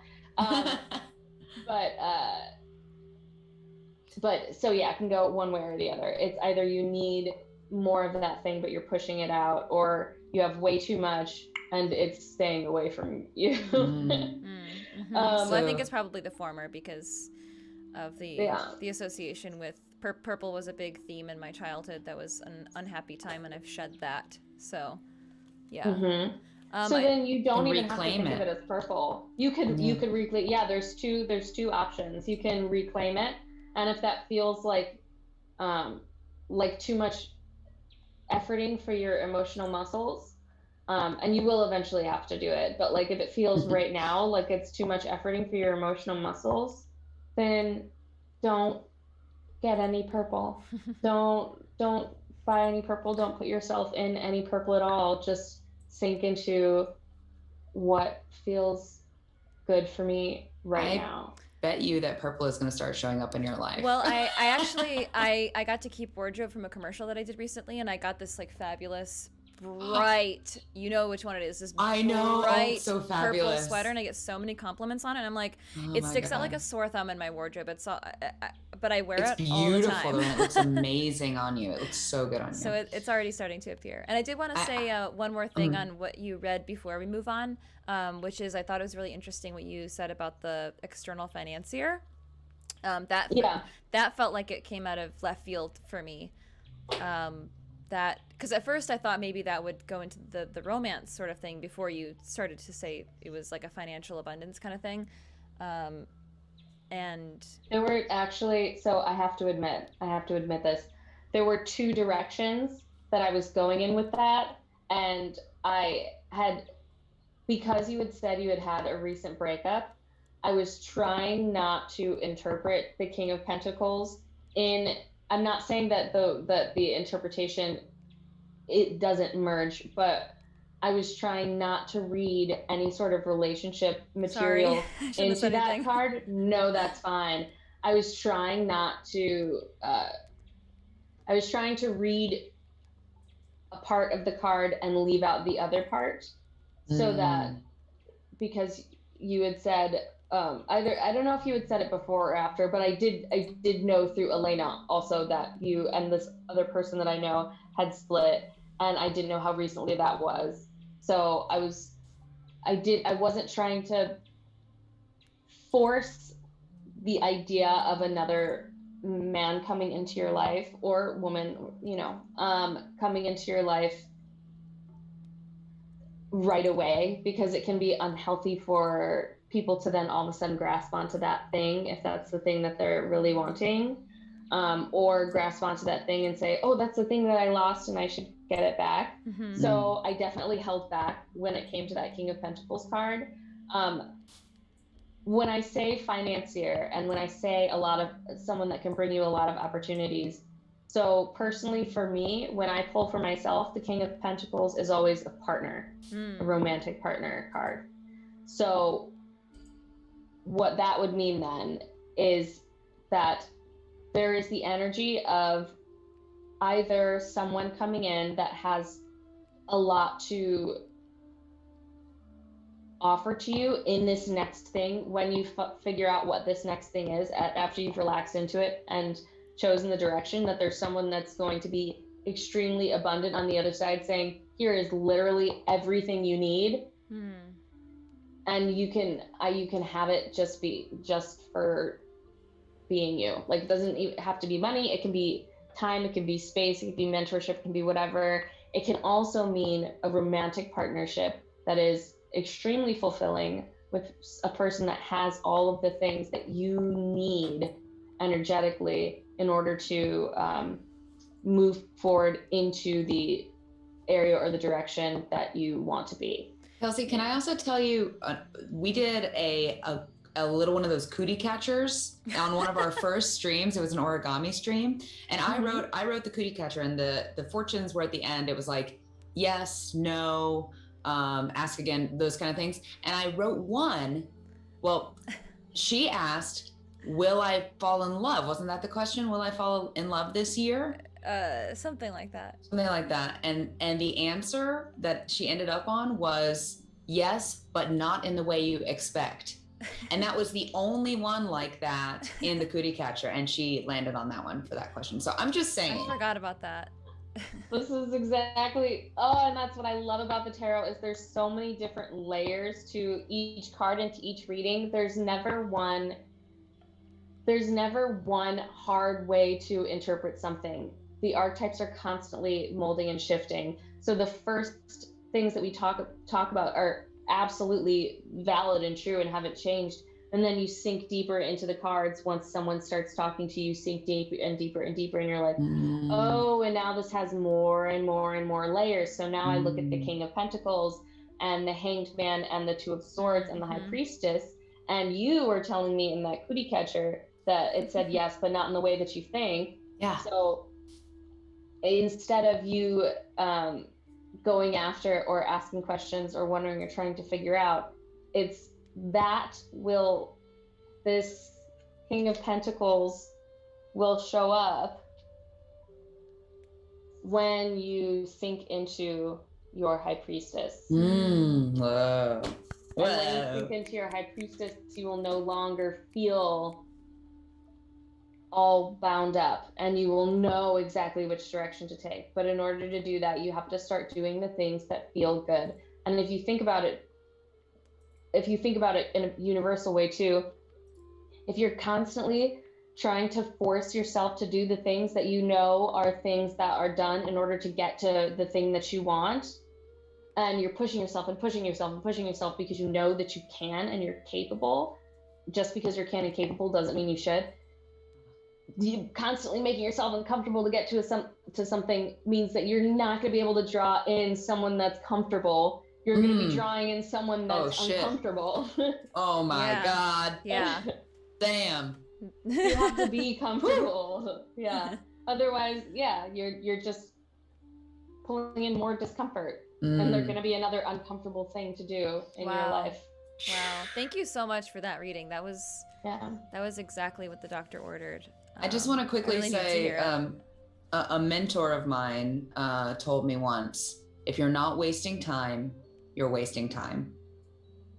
So I like that. I like it too.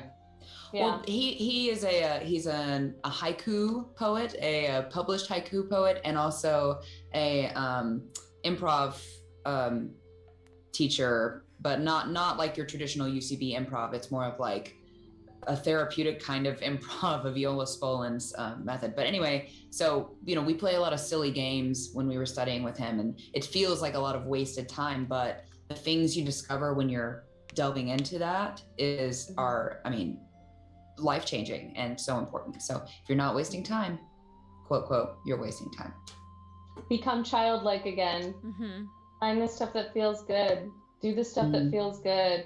Actively push away from the stuff that your mind is telling you if your gut goes, I don't wanna. Yeah. You know what I mean? Yeah. Woof. This is gonna take some evaluation. Maybe we'll I'll do some major evaluation with some plant medicine. We'll talk about that after the stream, because I have some yes, we should. Some thoughts on that. Okay. I'm so happy. Your turn. Alex, you ready? Wait, but before you start, Jess, you sent me a message. I see the way you're looking at me. Was that because I was like, was that during the time when you were like tearing up? Because I was looking at you. Well, it was during the time when I was tearing up, but you weren't giving me like a knowing I'm just gonna change the light real quick.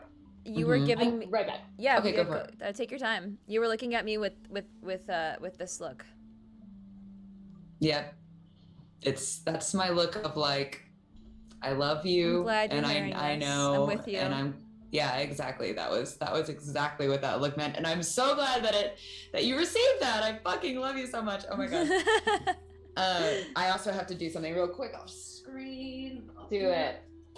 Oh man, I wish I had natural light in here and that these walls weren't yellow. I'm not used to yellow walls. It's okay. I'm glad that you got something from it though. Like I said, there's always layers to the tarot, and there are even more layers I promise that we could sink into. We could probably go like deeper even into your childhood. We could go deeper into until we dissolve. There's so much that can be read into these things.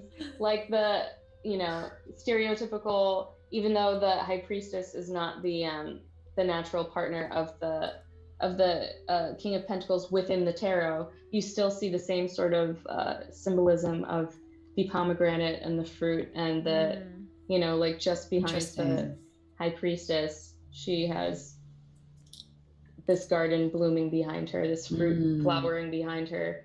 If she'd only turn around and look at it, but she's got to fully embody the High Priestess before she can harvest all of that fruit. Kelsey, you're blowing my mind right now.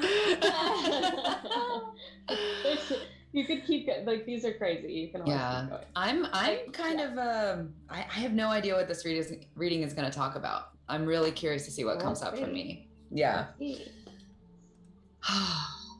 Is there like? Oh wait, you went like total solar yellow. Oh my god, I was like, she's a sun goddess. I'm trying to fix her color correction, but it didn't work. Oh yeah, it just made her into a 1 second. There we go. Singularity. Yeah, there. Okay. We've come out the other side of a black hole and now we're shooting out of a white hole. Wow, I feel reborn. Wow. Oh, okay.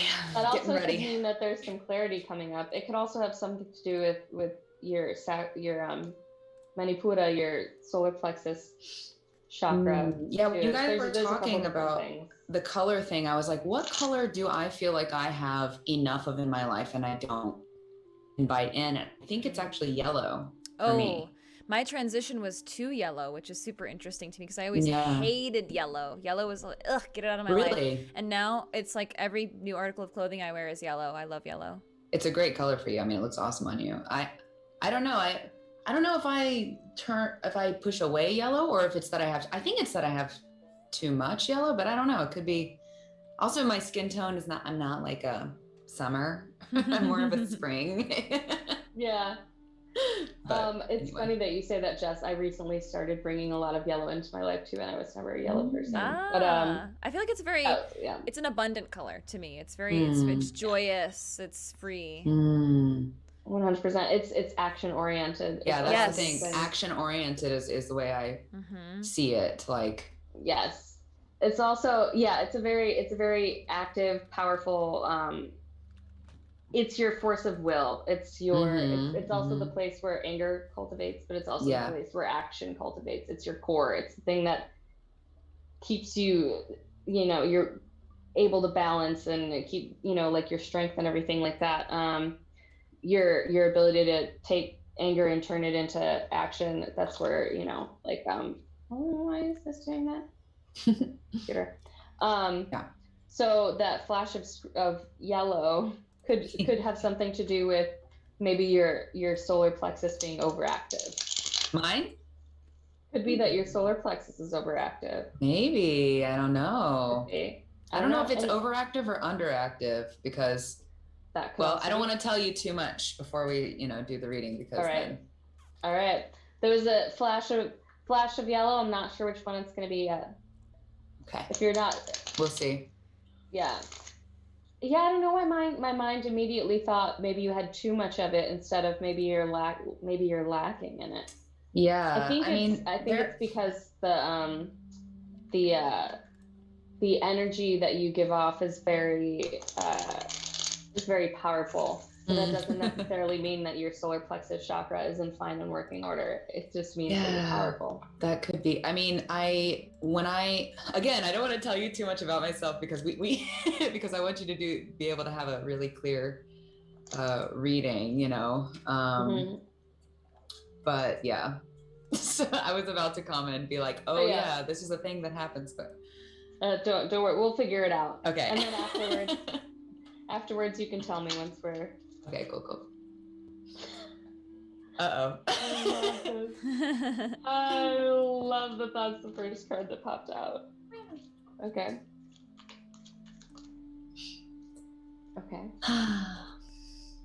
There's beautiful wind happening outside. It's spring. I can see this amazing tree that is yellow right next to my window, and it's just nice. Yeah, nice, good smelling breeze. I'm gonna send you this picture. Yeah. But I'm gonna finish with this shuffle just in case one other one decides to pop out. I did see a little flash of something, but it didn't pop out, so we're not gonna. It's just a flavor that I'll keep in my mind. Okay. So, Jess, you're gonna laugh when you see the. I want to take notes too, like Jess did. I think I have a guess at what this card is. The first card made me laugh so hard. Temperance? No, wait. No, Oh okay. crap! I need to edit this and turn around. Although Okay. that would have been even better. Yeah, that would have been hilarious. I would have been like, oh man. And I would have been like, there's a reason that I'm doing this too. Yeah. I mean, there Ooh. obviously is a reason, but I'd be like, well, there's a freaking trifecta of energies here. Well, always, of course, I'll right? need some temperance. Yeah, right. Okay, it's on its way, and it just got Got delivered. it. All right. So excited. Do you see why I was laughing? I haven't gotten it yet, but... Me? Yeah. No, I can't tell from the cards. Do you remember what your first card was? The Three of Wands was hers. Oh, yeah, okay. Oh, okay. Hmm. Oh no, I froze. I just want to say the first day of spring, I believe, was a couple days ago, or at least the celebration of, I don't know how to say this, Austere or something like that happened a few days ago. And spring is like my jam. I love spring so much. And I'm just really grateful for that, that spring is here and I love it. The end. The Three of Wands is a very spring-like card. I mean, he's literally surveying this land. There's plants growing from, there's plants sprouting from his staffs. Oh man, we both got this Three of Wands for our first card. That is wild. Very wild. It's that you guys both are, overseeing this sort of kingdom in your mind, all this land that you own, that you have to go out and cultivate, but you have everything that you need in order to do so and don't necessarily see it because it's like there's one of the staves is right behind you, but you're surveying the land. You know what it is that you want, and you're in the planning stages, or you've already started the planning stages, and it's a good omen. If it had come out reversed, I would say you're moving too fast, but it came out right side up. So it's like you're basically perfect timing, all right? Nice. Right on time. You're right on time. You're gonna get to where it is that you want to go. You're surveying your land, you're planning things out in your mind. And then the next card, the moon, which, there's the thing that they can see. The moon. Oh, is that the name of the card, is the moon? Yeah, the next one is it's a major arcana. So the moon, especially in terms of when we're talking about the strength card, and very significantly, very different colors, blue and yellow, but we'll get into that in a second. So the moon card, it's the Pisces card, doesn't necessarily have to represent a Pisces in your life, and it doesn't necessarily have to mean you're a Pisces, but I thought I'd throw that out there. Okay. It's taking steps on a path where you only have a little bit of glowing light in order to see where the next foothold is. So it's walking along this long path, right? And you're in the dark, but you can see the next step right before you take it. You can see the next step right before you take it. Not much farther ahead. But not much farther ahead. Exactly. And that you have to trust every time you take a next step that when you lift your foot, there's going to be another stone there. And another one. And another one. And another one. Yeah. Also, the crawling out of the water thing here, it implies that you're sort of entering a new environment. And that could be internally or that could be externally. And it's entering into a whole different power, and you're protected within this dark place. You're I don't know how else to explain it other than to say that within this dark place you are protected. You are being called to leave this knowable place and enter onto this path in an environment that looks different, like I said, either internally or externally, and you're only going to be able to see one step at a time. Lift your knee. Okay, there it is. Lift your knee. Oh, there's that one. And all the scary creatures in the night that sound like they might be after you are protecting you. And now that doesn't necessarily mean like, oh, you should trust everyone even if they feel untrustworthy. Like if your intuition says that something doesn't feel right, or that something, you know, someone doesn't feel trustworthy or whatever, like believe that, obviously, but that things around you that sound or seem scary are actually things that are protecting you, or things that that you feel like you missed out on, or like things that opportunities that present themselves, or people that present themselves, or and these can be small things. These don't have to be big things. I'm not saying like some big major opportunity that could be wonderful is presented to you and you should say no. Like that's not what I mean. But like there could, all these little things could be being like offered to you, but something in your intuition is saying no. And so those loud barking yaps, that fear, is still keeping you safe because it's keeping you on the path because you're saying no. Okay, wait, so sorry, let me understand. So things that, is it that things that might seem scary or intimidating may actually be the thing that I need to move toward? Or is it that if that some of those scary things in the night, some of that rough, that like if you look just at the imagery of the wolves, and that honestly kind of looks like, which you might be bringing it up. I can't really see it in the small version. Oh yeah, thank you. So okay, they have absolutely no interest in attacking the lobster that's coming out of the water there. I'm the lobster. Oh my God. They're howling. What does that mean? Okay, sorry, go ahead. The lobster is active. The lobster is very actively heading towards, significantly heading towards these two large pillars. So heading towards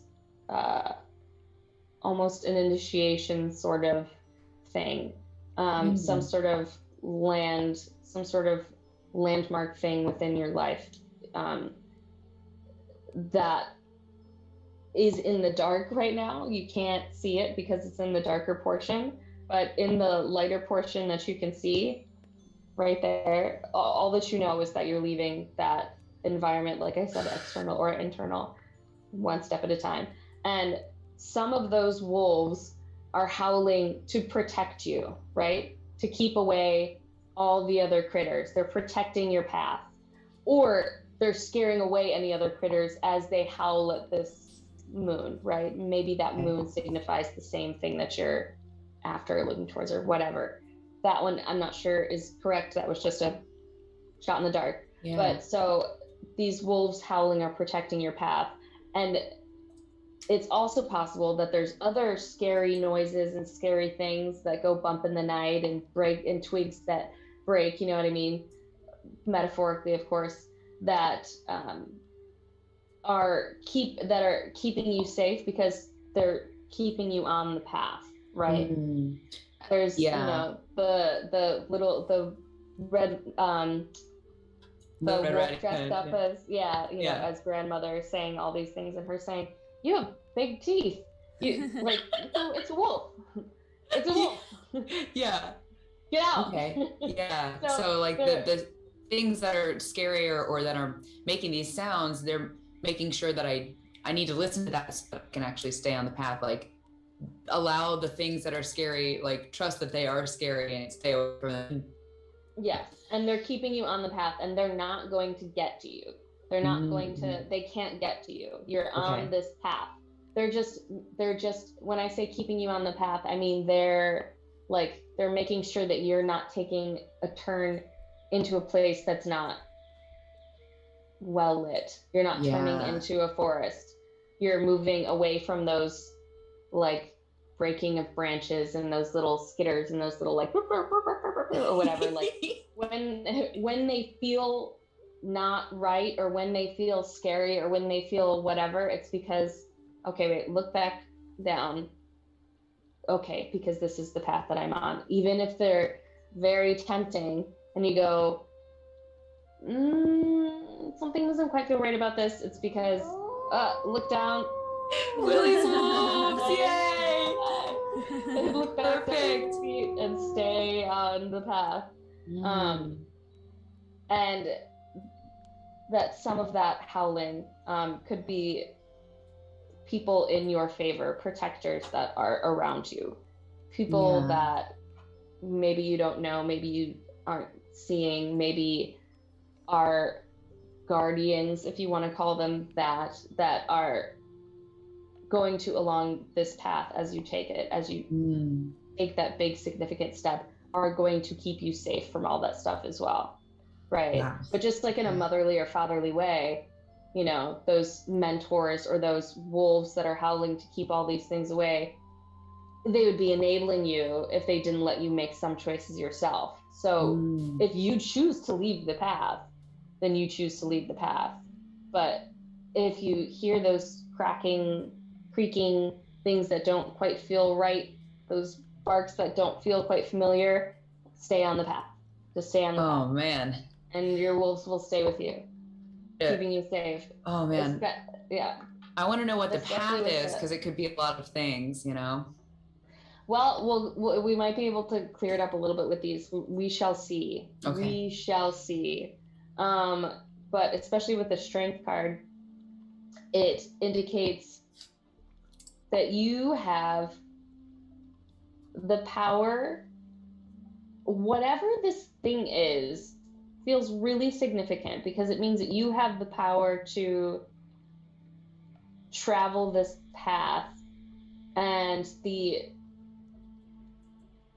it might take a minute. I don't mean like, oh, it'll take 10 years, but like it might be a little while of you just having to trust that every step is going to be there until you're out into the bright sunlight, but that where everything, you can see everything before you. And if you can see in this card, the strength card, you can even see behind her these like blue mountains. Yeah. You can also see some blue mountains far in the distance in this moon card. Okay. Which I haven't noticed that before, but that seems interesting. She's crossed those mountains. And that symbolism that you just pointed out in those cards will vary per deck, right? Whichever it deck will you vary choose. per person. It'll vary per person. And yeah, if you choose to use something other than the Rider-Waite, the symbolism can change. But that's why I prefer to use the Rider-Waite, because that's the one I know the best. You do have the strength to get into whatever it is, wherever this destination is. And on the other side of it, you're going to realize that your strength is actually through grace and softness and allowing. Wow. Allowing things to come to you. So she's soothing the savage beast. You know what I mean? Like it's. Yeah. What is she doing in that picture?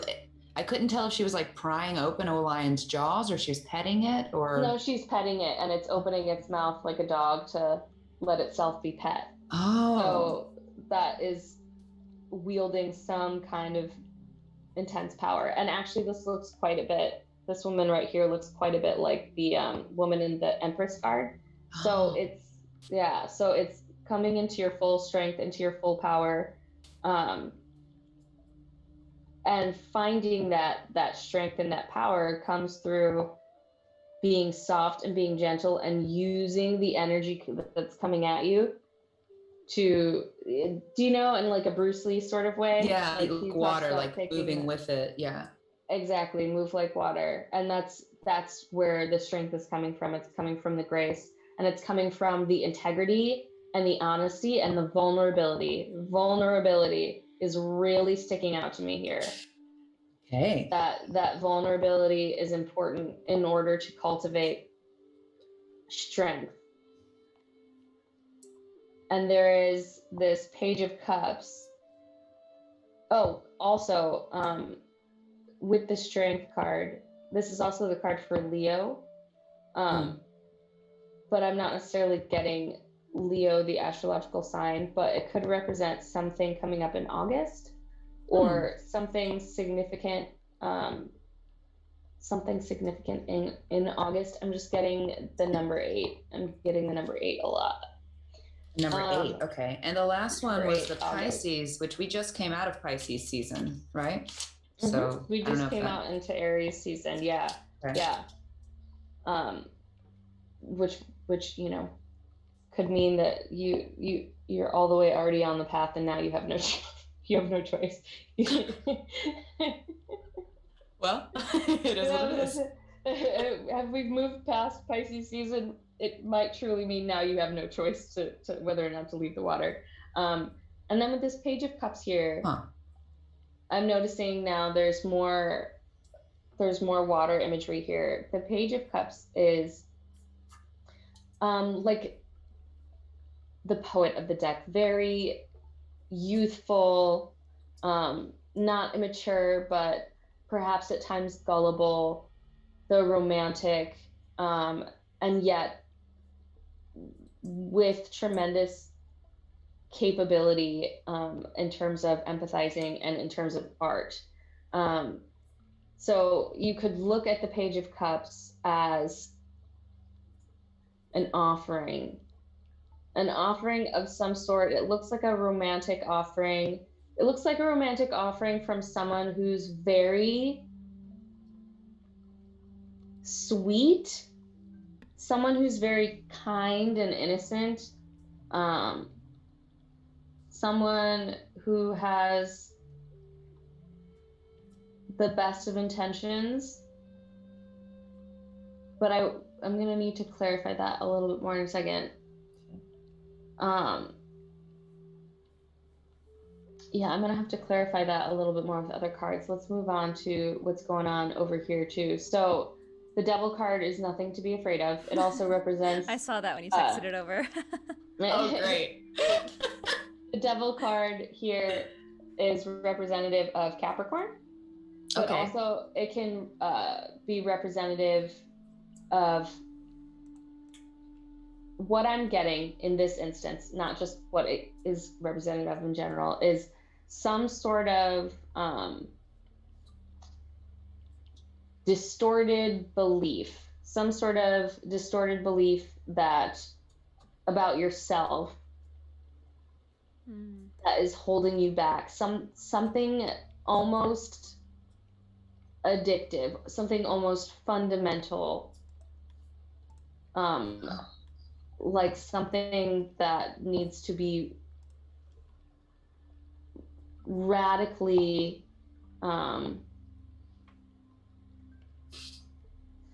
accepted, looked at.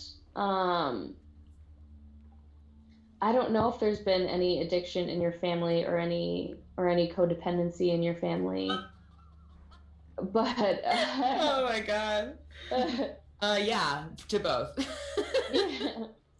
Wow. So that's going to cause trauma to, like I was saying, that foundational sort of wounding, that deep thing that you can't sort of see. So that codependency, that addiction. Oh, okay. So that has informed a lot of subconscious beliefs that you have about yourself, and a lot of the there's always going to be scar tissue that grows over a wound, but a wound that isn't acknowledged is going to like fester, and it might still form a scar, but that scar might come open every once in a while, or it might cause other issues elsewhere. So taking a look at that fundamental, foundational sort of addiction and codependency thing that's playing out is really important, because the healthier version of that, and the thing that is the truer version of what you embody and the energy that people want to give to you, is of this Six of Cups, which is sometimes a thing, which is sometimes nostalgia. I've never really had a reading where it seemed like nostalgia to me. And unless you've been particularly fixated on those areas of your past in association with some sort of savior figure, then I really don't think that that's what the Six of Cups is representing here. Wait, I'm sorry. Okay. Sorry, I'm just mumbling. That was something that I don't believe is going on anyways. There's just a lot of, I mean, because like that could be true. I mean, I'm just gonna write that down, and I'll tell you what I mean. For sure, later. for sure. When I say savior figure, I mean someone who was also youthful and someone who was giving without. This part is what I'm saying is my interpretation of the card. Whether this happened in the past or not is sort of irrelevant in terms of the archetype, and it can be both, but we'll go into that in a second. So whoever this figure is wanting to give innocently. These are two children giving without expectation of receiving anything, giving for the sake of giving for the desire just to see, you know, someone smile, giving exactly what that person needs, doesn't know that they need, even though it's the sort of thing that could be want, like flowers. Do you know what I mean? That's something that you could want, but you could need flowers. Do you know what I mean? Yeah. Like you could be in that place where like you didn't realize, I'm not saying that it specifically has to be flowers, but like you could get to a place where you're like, shit, I really, really needed someone to tell me that about myself. Thank you. I didn't know that. And it's like the sort of thing that other people want people to say all the time, whatever. And it's not even on your mind, but then someone says it to you and you're like, I really needed that. And you kind of said, sorry. No, go ahead. You said that, going back to the devil, taking a look at that, I wrote trauma, taking a look at the thing that was kind of around addiction, codependency, or the scar that left, in order to move through to my true energy. And just clarifying, were you saying that this Six of Cups is the true energy that I'm moving towards through working through that, or is something else? Okay. Yeah, absolutely. And it is like a basic and fundamental right. Like it is a gift that is given to people that go through sort of addiction and codependency issues with the people around them when they're young, or themselves, but especially when they're young, with that wounding, being so young, you're not quite understanding what it is that's going on. So that often ends up having to be a wound that needs to be like looked at more than it would for like a 26-year-old whose parent all of a sudden becomes an alcoholic, because there's a different framework for it. Now, when you go through and do that work and listen and figure out how it is affecting you or how it has affected you, and maybe you need to let yourself be angry, or maybe you find yourself in codependent relationships and you find yourself giving too much, or you find yourself retracting too much from situations because you're afraid they're going to become codependent, or because you see that person is not necessarily healthy.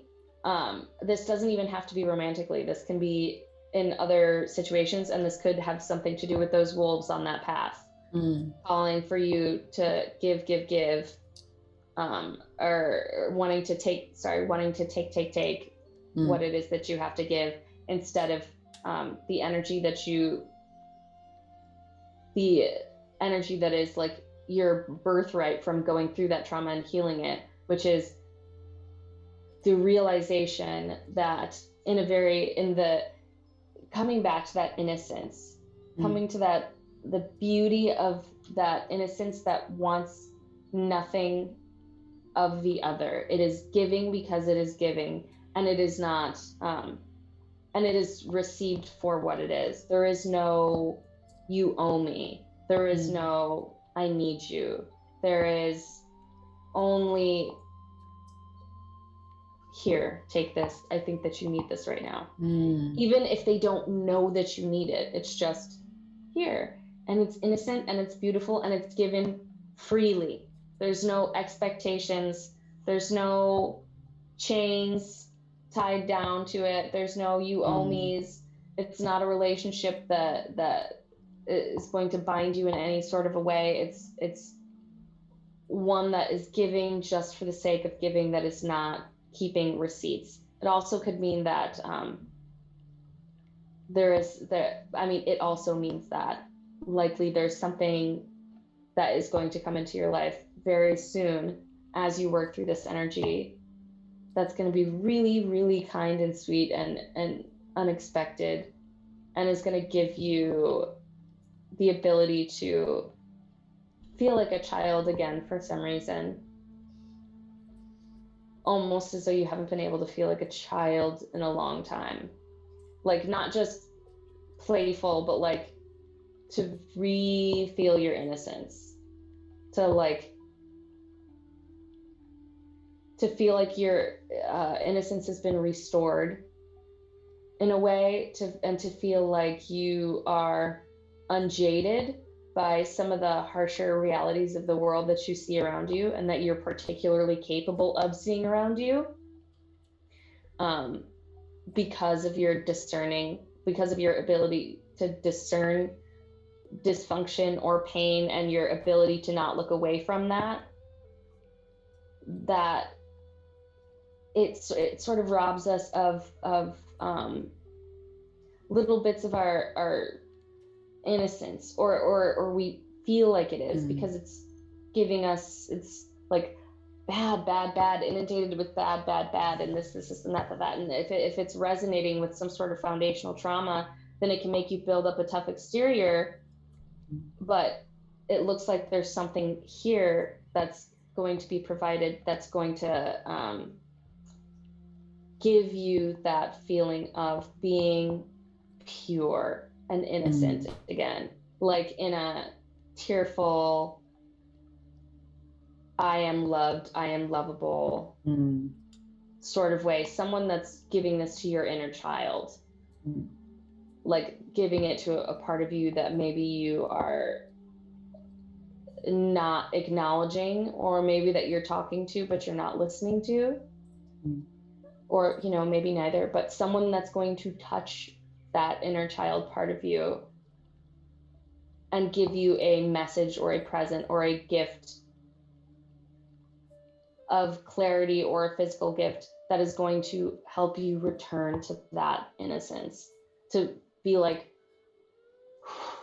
wow, and to feel special and to feel pure and clean. And leading from that energy is this Queen of Pentacles card, which I absolutely love. Just I love the King of Pentacles card for the reasons that it always comes out. But the Queen of Pentacles here then is, after this, capable of taking that seed, that gift that's being given to your inner child, and use it to not cultivate self-worth. The self-worth is already there. It's the self-worth sprouts around you, and then within that you're able to focus on and create and bring into the world something that is very that is worth a lot. It's like bringing yourself into your full power. Everything is blooming around you. It's like a garden just grows around you when you come into this full power, and everything is there in order for you to be able to focus and cultivate this very special thing. I don't know this could be a specific project that you're working on.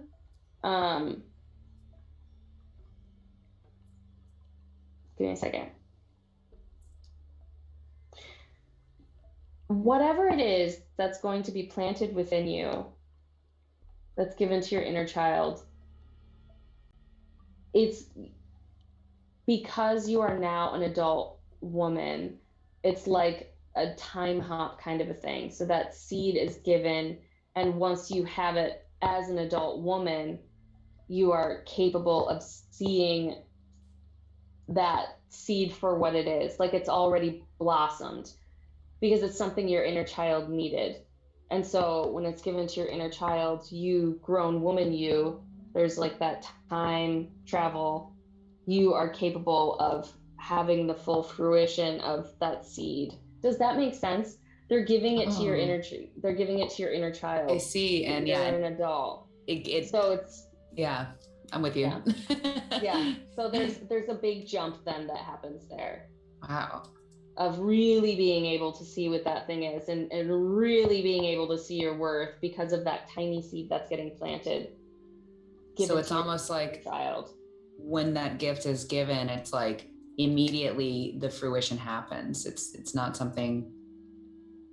Yeah, it's like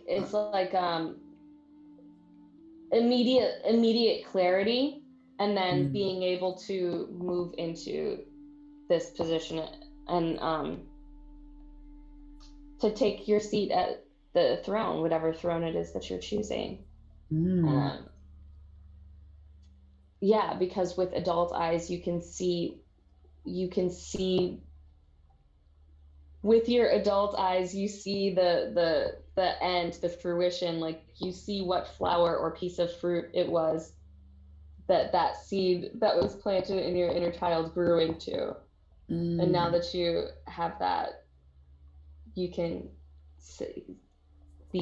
allow yourself to embody that. But you've got to go through and you've got to do the work. And actually, that Page of Cups card just made more sense. Just made a lot more sense. In terms of the imagery and the symbolism on this Page of Cups card, there is also an offering happening here. So I'm thinking that this person might be either very creative, very crafty, or very spiritual. And that the gift is going to be something that is like specifically created for you. Or it's like a spiritual seed, like someone just comes in and gives you a little like, hey, did you know this thing about yourself? Like, and gives you this like huge, like this compliment that like just completely blows your mind and creates some sort of synchronicity where like, you know, maybe there's something that your inner child has been telling you that is bad or wrong about yourself, or that isn't enough. And then all of a sudden someone out of the blue, someone that you don't know, maybe someone that you just met or from somewhere, whatever, maybe they come in and they say, you know, you really blah, blah, blah, blah, blah, blah, blah. Like I really feel a lot of that from you. And you go, that is exactly the opposite of everything I've ever told myself about myself. You know what I mean? Like it can be that sort of seed. Yeah. Yeah. And it could be coming from someone very young and sweet and innocent and artistic. Young people, really young people don't tend to lie. It's like, they're very blunt. But yeah, I'm seeing an artist. I'm seeing someone very youthful. And perhaps I am seeing some nostalgia from the past, in the sense that maybe there was a person that gave you the sort of thing that I'm talking about now. Like there was one person that was giving without the intention of receiving, or without chains attached to it, or some sort of mentor or playmate or whatever that is, that now that archetype, the embodiment of that grown up, is going to be the thing that makes the offering. So Wow. maybe you'll recognize this person that has this gift for you before Yeah. they even say a word. Maybe there will be some sort of recognition, because I don't know if you guys have ever had that experience, but like if you meet someone when you're older and you're like, oh my God, you remind me so much of my childhood friend, where Yeah. you're like, it's not possible. Like, how could you be like this person? Whoa, that's Yeah. crazy. And they just remind you so much of that. It could be Yeah. one of those situations where you meet this person or you see this person and you're like, whoa, you are totally this person, or you feel like this person, or you sound like this person, or Mm. whatever the case may be. And that person ends up being the person that has that little thing to be like, boop. Yeah. And you're like, Yeah. Oh man. And you said that one of the cards like almost popped out. yeah, I saw the Ace of Cups as I was shuffling through, but it didn't pop out. It was just the only one that I saw when I looked down as I was shuffling through. Uh-huh. Which could mean, see, here's where I don't want to make those assumptions though. Yeah. Well. That this Page of Cups, this offering, allowing you to achieve the ultimate emotional fulfillment. Like someone's going to plant this seed or make this offering, that is either in that moment going to feel like love cascading, my cup runneth over, or is going to lead you to the thing that gives you that feeling. Or is showing you by means of the cup in which the vessel in which they're giving it to you. Sorry, the symbolic language. Okay. The vessel in which they're giving that thing to you is the thing that is going to give you that ultimate abundance. I don't know how to explain it. Oh, There's interesting. maybe it's occupational too. This is me just spitballing here with Okay. the archetypes that I'm seeing.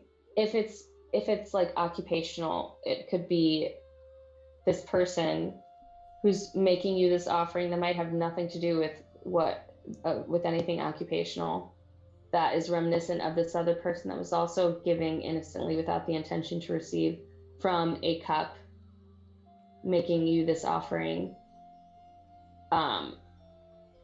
and has the similar qualities or the whatever, this cup meaning this vocation, this similarity between them. Maybe it's something where you have to look even deeper, where the actual vessel in which you're being presented that thing with is something that you should move toward. Like this could be an occupation, right? This cup that you're getting these things from, it could be, oh, this occupation is also going to lead me to this emotional fulfillment. But like I said, that might not have as much to do with that. That could be something for a future time, a future reading, a future whatever, because it didn't pop out. I just glanced it as it was coming by. It does, however, hint at the idea that when this little seed is planted and given to your inner child, that it will probably make you cry. That's probably how you'll know. Well, that's not too hard. I cry really easy. But you're gonna cry being like, oh, that's the thing. That's the thing. It's definitely gonna make you cry. Okay. And it's gonna make you feel fulfilled, like the things that you've worked on were not in vain. We're paying off. Yeah. Oh man, thank you so much for that. No problem. In depth. The things that are going on in my life right now, are hello, Goodberry. You know, this is a new chapter for me. Being on Twitch, making it a job, like it's a part-time job that we do every day of the week. The other things are, you know, I keep going back and forth between is this about my career and Hello Goodberry, for example, and like leaning into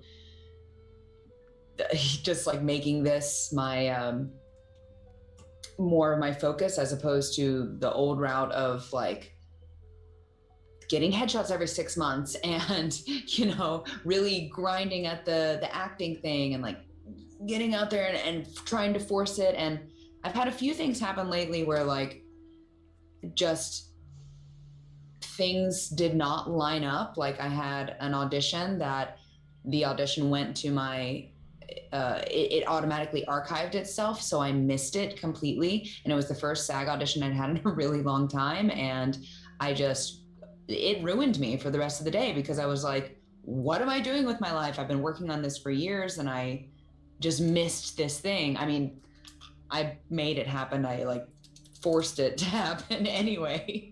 But like, whereas like Hello Goodberry has been really feeding me, make me feel good and emotionally fulfilled, and it's fun and I enjoy it, and the childlike quality is there too. I read a lot of that in the Hello Goodberry. Absolutely. You had even said something almost verbatim, like you feel like you're very playful and childlike again. Yeah, absolutely. And it was after that origami stream that we did, I was like, this is the first time I felt, I mean, this is also coming out of, that was in December, I think, or January. And so this is like, nobody's gotten vaccinated yet. You know, it's like COVID is big looming. And I had said, this is the first time I've really felt like creatively fulfilled in a really long time. And I feel really happy and light. Yeah. Jess, is that you? Are you the page? You know what? I was thinking that, but I didn't want to be like vain or something. I was like, I feel like maybe I could have been that symbol. Yeah, I thought of you too. Yeah. I think what in the beginning, if you guys will remember, thank you for the cheer. Bye, Paleo. Thank you, bye, Paleo. If you remember when I was looking at the bottom of the deck, I saw the Two of Cups, and you saw the Magician, and the page is holding a cup, and this person is also holding a cup. Wait, you saw the Two of Cups? Yeah, when I first, in the beginning, when I looked at the bottom of the deck, and because Jessica had showed that she had the Magician, which is the ability to manifest whatever it is that you want with the tools that are currently at your disposal that you already have. Right. And I was like, oh, there's the Two of Cups, which is like the perfect sort of partnership, the beginning of a partnership that works really well. And that can be romantic, and it could mean budding romance. It could mean, you know, a lot of different things, but it's a very well matched sort of partnership. Oh, Alex and we have felt that we kind of complete each other, and we have similar strengths too. It's not just a yin and a yang. It's we can really perfect help each other. Thank you for the cheers, Benetti. Thank you, Benetti. Yeah, I mean, I was oh man. Yeah, I mean, I'm thinking that this is about Hello Goodberry in a lot of ways. I mean, there's also this thing, I'm hesitant to say it even, but like just in Andy and I are considering in the next few years expanding our family, maybe. So I was, that could be the seed. That could be too, but that was a little scary to me, because I was like, I don't know. The reoccurring theme of that is like, we don't know if we're ready, if we're like done with our adventures yet, you know. And Hello Goodberry is part of those adventures too. Like, I want to see where this goes, you know. I want to. So I don't know. I feel like I had to say that to like get that off my chest. But now that I've said it, I feel like this is more about career stuff. actually, and also just like personal stuff, because like Mm-hmm. the devil, yeah, I do have addiction and codependency in my family past.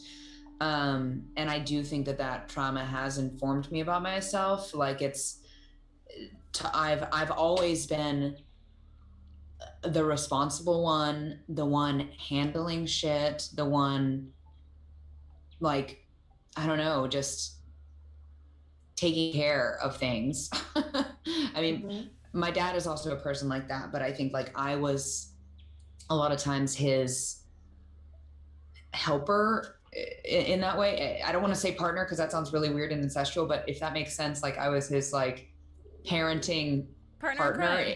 Yeah. You were the from co-parent. Yeah, from my little brother. Mm-hmm. And I'm also like 8 years older than him, so that played into it too. But like, so I've always had a lot of responsibility in my life, and a lot of like, and that breeds a lot of perfectionism and just like toxic perfectionism a lot of times, because when you're the person who has to be a good example, you know, you can't let anybody down. And I've been looking at that really closely lately and trying to be aware of it, and just like really aware of like when I have a tendency to, when I'm wrong about something or when I mess up, for example, with that audition, it just breaks me. Like I just, you know, it really affects me.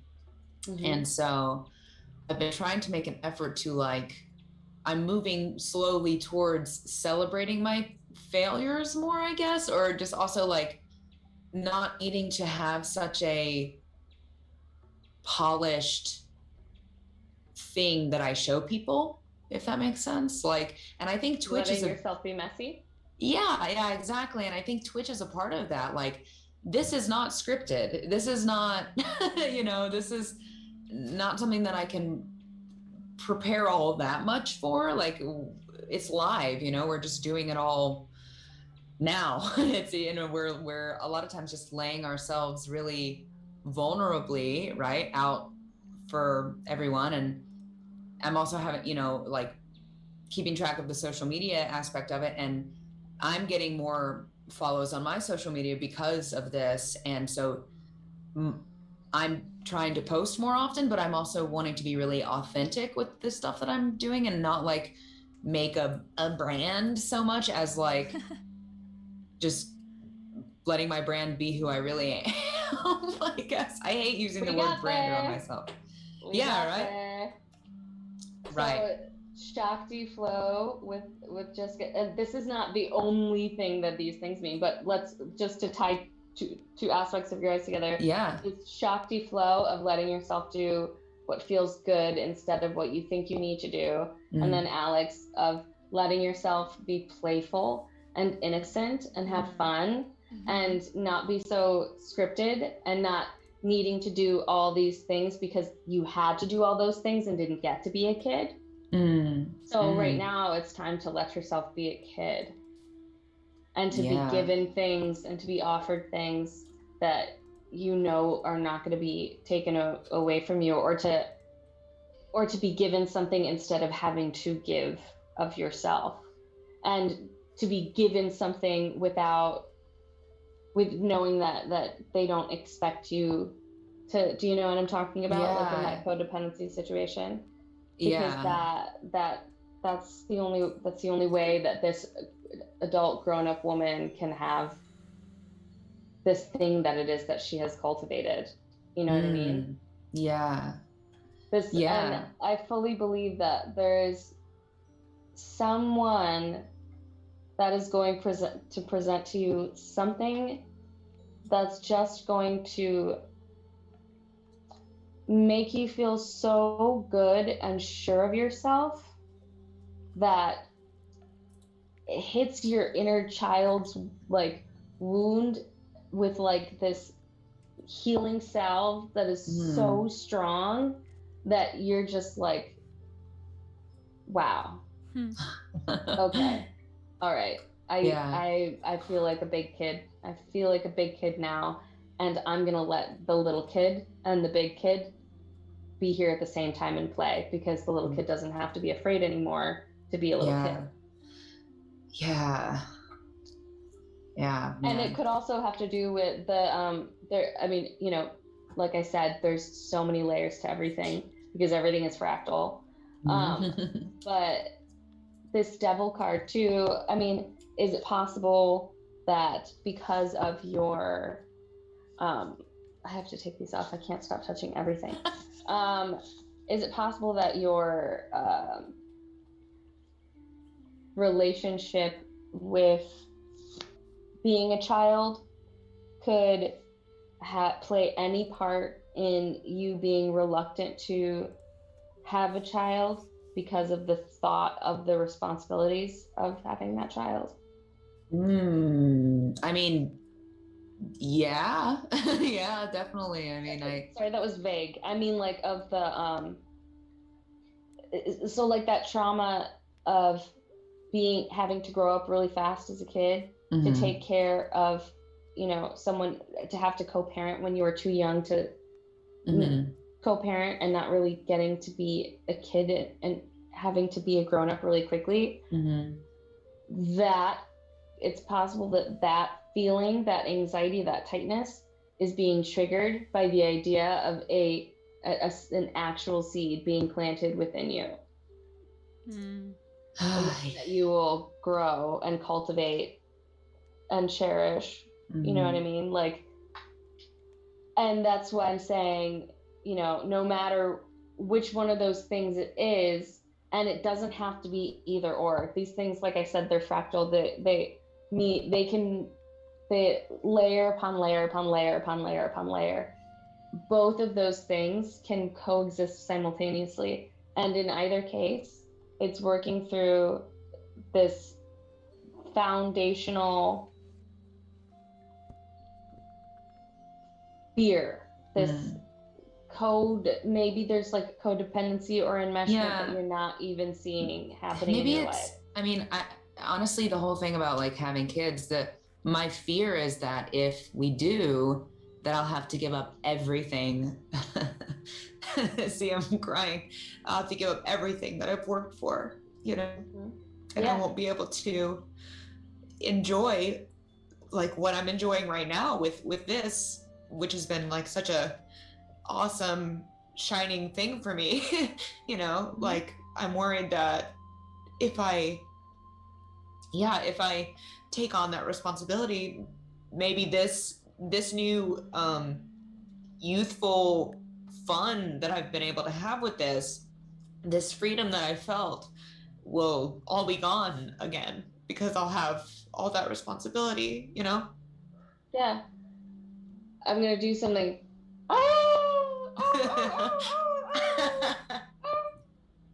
That's the wolves trying to get you back onto your path. If that's the way you feel about having a child right now, and that those tears are the way you feel, you're walking into the thorny bushes. Get back onto the path that feels good. Yeah. Whew. Thank you. Yeah. Yeah. Like, let's get back on that path that feels good. The interpretation that feels good is the one that you can fully inhabit and take to be your own. And the meaning of all these three cards together, because what I had is I had the devil a little bit lower than these two. And so if you take them all next to each other instead of a little bit lower and then whatever, you don't, rambling, it could mean it. I mean, it means sort of the same thing as I was saying before, that fear of having a seed planted within you triggers that fear of having to grow up too fast and not getting to be a kid. It's just the adult version of that. Yeah. Once again, not getting to be a kid because now you're responsible for something again. Yeah. Which is not the right path then. Right. It's not the right path then. It's the one that shackles you. It's the one that feels icky. Dang. It's the one that's repeating the pattern. Yeah. And it's okay to say you're not ready. It's okay to have the conversation even if you're not ready, even if you know you're not ready. It's okay to have the conversation even as with both parties knowing we're not ready, it's not the right time. It's still okay to have the conversation. It just means it doesn't have to be now. Yeah. And then it can be, I don't know when, I don't know if ever, or maybe in this, or maybe when that happens, or maybe when blah, blah, blah, blah, blah, blah, blah, or I don't know, or whatever. You don't have to start freezing your eggs till you're 38, so you're fine. Yeah. One of my former employers had a child at 50. Wow. There's no yeah, and maybe, if this is the thing that feels right now, maybe that will feel right another time, and it'll just, stay on the path, right? And and you can't see like that. It's a dark path, right? You can't see the next step in front of you. It's just, or you can see the next step, but you can't see the step after that. So and those howling wolves will keep you from going into the brambles. And when that is the reaction that you have to something like that, or if that's the fear that you felt with the possibility of that interpretation that came into your mind, even though I wasn't saying it or whatever, still could be another layer of that. But anyways, if that's the way you felt from that gut instinct of hearing that is the inner wolves going, and either saying, come back onto the path, you're going too far that way, or saying, no, there's only thorn bushes out there. You're just gonna keep getting cut up if you keep walking. That's only fucking thorn bushes. You're fucking crying. You're gonna keep crying until you come back to the path. Fucking get back over here. And I just want to say, like, Andy and I are in a good place, like, with, like, we are very open with our dialogue about this. It's not like one of us is pushing the other, or one of us wants something that the other doesn't. It's more of just like, hey, is this something we want? When do we want to do this? Like, we're just having those conversations. So I just don't want to throw Andy under the bus, because he's been nothing but wonderful about all of that stuff. And yet, even though there's no pressure, it triggered a fear in you. Yeah. You gotta look at that. All of this is, my own inner dialogue, and there's it's all happening without any pressure other than just the, like, biological and societal pressure. But maybe your inner child's wound sentence is the same as mine, because that would be the reaction that I would have too if that's how I felt. And I very much so on the same, like, I don't want to have kids until I have this, like, this is what I want, sort of person. I'm not gonna have kids until I get this thing, because this is my destiny, this is what I want, or whatever. Maybe your inner child wound sentence, the belief that was planted in your head was, I can't have that. Whether or not that means like, I can't have that free time, I can't have that thing I want, I can't have that career, I think there are a lot of those. I mean, the one that comes up for me is, like, I can't have that financial security. And Jess and I have talked about that before, like the wanting mindset as opposed to, like, the abundance mindset. Scarcity versus abundance mindset. The scarcity mindset. And I definitely have this thing in my head of, like, oh, well, kids will come after I have a house and money for school, and all the things that would make it easy to have a kid, or easier, until I could provide in the way that I would want to provide, so I don't know how that works into, I mean, maybe that is my trauma thing, and maybe the salve will be someone telling me, like, you can have this, and here it is, like, look, you have it. whatever that means, whether it's that, you know, that this project will do so well that we're secure, or that this will, you know, plant seeds for our careers and help us to find that financial security, or yeah, something else. Oh no, we're cut off. Oh, we did? Says goodbye and see you soon. Oh, no, that's wait, what? Oh no, not on the stream. It's I think she's probably seeing that on the Discord. Oh, okay. or on the Zoom. No, we're still here. Yeah. Okay, that was so weird. Sorry to scare you. No, I'm like, bye, Kelsey. Bye, Kelsey. See you later. Bye. And on that note, fuck off. What done? That's so funny that it shows you the. Oh, it's because it's showing you the entire thing. Gotcha. Yeah. But yeah, no, anytime, don't rationalize. I want you, Alex, to remember not to rationalize, because I just saw you do it. I just saw you say, you know, because I won't be able to financially provide for, if I, you know, that you have the scarcity mindset, and that if you have the money and then you have the house and then maybe, but is that the thing that's keeping you from wanting kids right now, is something that you should ask yourself. Or is that the thing that, is that kind of what your mind is telling you? Like, let's say you don't have to answer this to me. Let's say overnight you had abundance and the financial security to have a mansion and do all this stuff. Would you then say, okay, time to have kids, you know? You know, that's a really good point. And I do want to answer. The answer is no. Like, if I tomorrow moved into a mansion and had all the money to have a kid, I'd be like, let's go on some trips. Let's let's fund an awesome project. Let's have Goodberry Con, you know, like I would pour stuff into that. Yeah. First, I mean, that's what I was thinking too. Donate to charity and stuff like that. But so it has nothing to do with that. That was the I had to grow up too soon. I can't have that brain that said, well, when I have this thing and I have this thing, then I can do that. But that was just an excuse.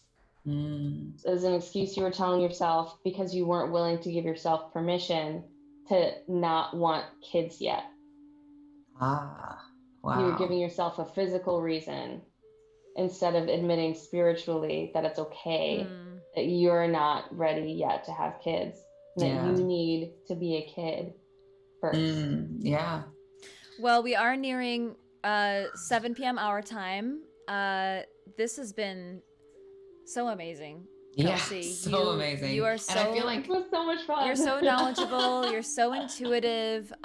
This really felt like it did relate. I don't even feel like we need, well, I would love a Hello Goodberry reading, but I feel like I was gonna say, I feel like we got a Hello Goodberry reading. It was all very relevant. We sort of did, especially with like these two cards that came out for you, Alex, with the what am I thinking? Jessica's first instinct was thinking of herself as sorry, everything's backwards. What's going on? I feel like those scrollers on computers when you like scroll down and it's the wrong way. Yeah. You're like, what is this? Look at the cards in front of you, Kelsey. That's better. Okay. Yeah, her as the pages. Yeah, Jessica was feeling like, you know, the Page of Cups, and then here's this other cup, and maybe that is you, the one, you know, giving the cup, or whatever the case may be. There are two cups being given. Right? And, you know, these people, these cups that are being given, neither of them have any intention of, you know, saying, okay, now you owe me. Yeah, and that's the thing that we run into a lot with running Hello Goodberry is it'll be like, oh, I feel like you've been doing so much, so I did all this work. And then the other one of us will be like, no, what are you talking about? I feel like you've been doing too much work and I need to give you, you know, it's never like, all right, I've done all these things, your turn to pick it up, you know, like we're already just giving to each other consistently. Well, and it's because energetically we are thinking in abundance, and we are thinking that we both want to do this, and it's not work to us, and that's the most important thing. Yeah, and I love that we both got the Three of Wands and we're both overseeing this right kingdom. At the beginning. Right in the beginning. We're overseeing this kingdom. We have what we need. We're planning. We're getting ready to we're like preparing for the eventual harvest, you know. Exactly. So I got, because you got the Queen of Pentacles, Jessica got the King of Pentacles. There's certainly a harvest. Oh my God! Whoa! Certainly a harvest happening here. Whoa! I forgot that you got the King of Pentacles, Jess. Isn't that the person who's coming into my life? Mm-hmm. And my first instinct was that there was a romantic element to it, but given the romantic element, taking that aside, there is so much abundance there and so much ability to give. I don't know what that giving looks like. It could look like money, it could look like time, it could look like connections, it could look like space, it could look like I have no idea what's going on. I have no idea what's going on in your guys' life. To give. To give to Jess. I'm excited for that. And it makes to give me more... in general. Or for her to give, maybe.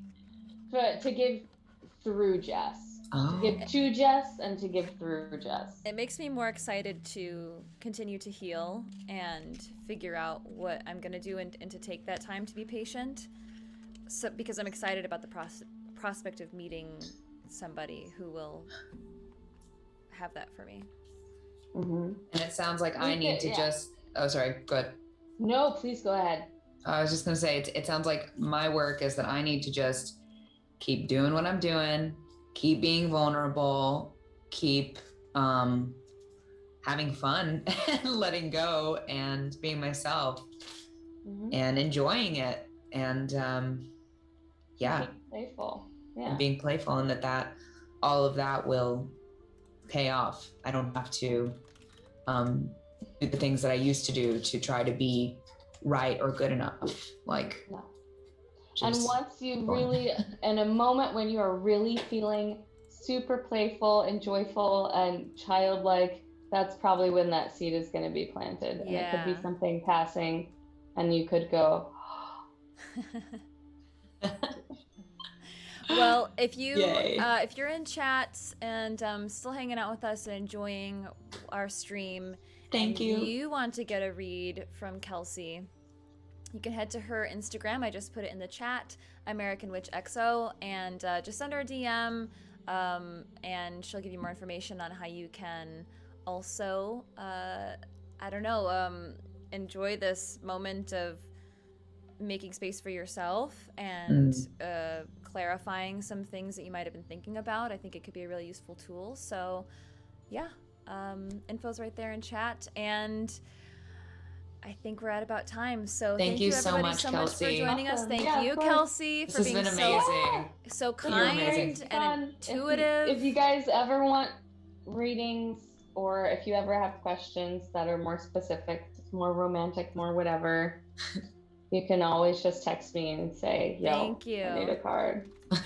All right, we're those text messages all day. Amazing. We have a lot of overlap in our audience, so we're gonna go ahead and send our raid over to the dungeon run. Thank you everybody so much for joining us. Thank you. We'll see you on Thursday for a cosplay creation Druidcraft episode. Yay. Bye everybody. Bye. Bye. Thanks for having me on.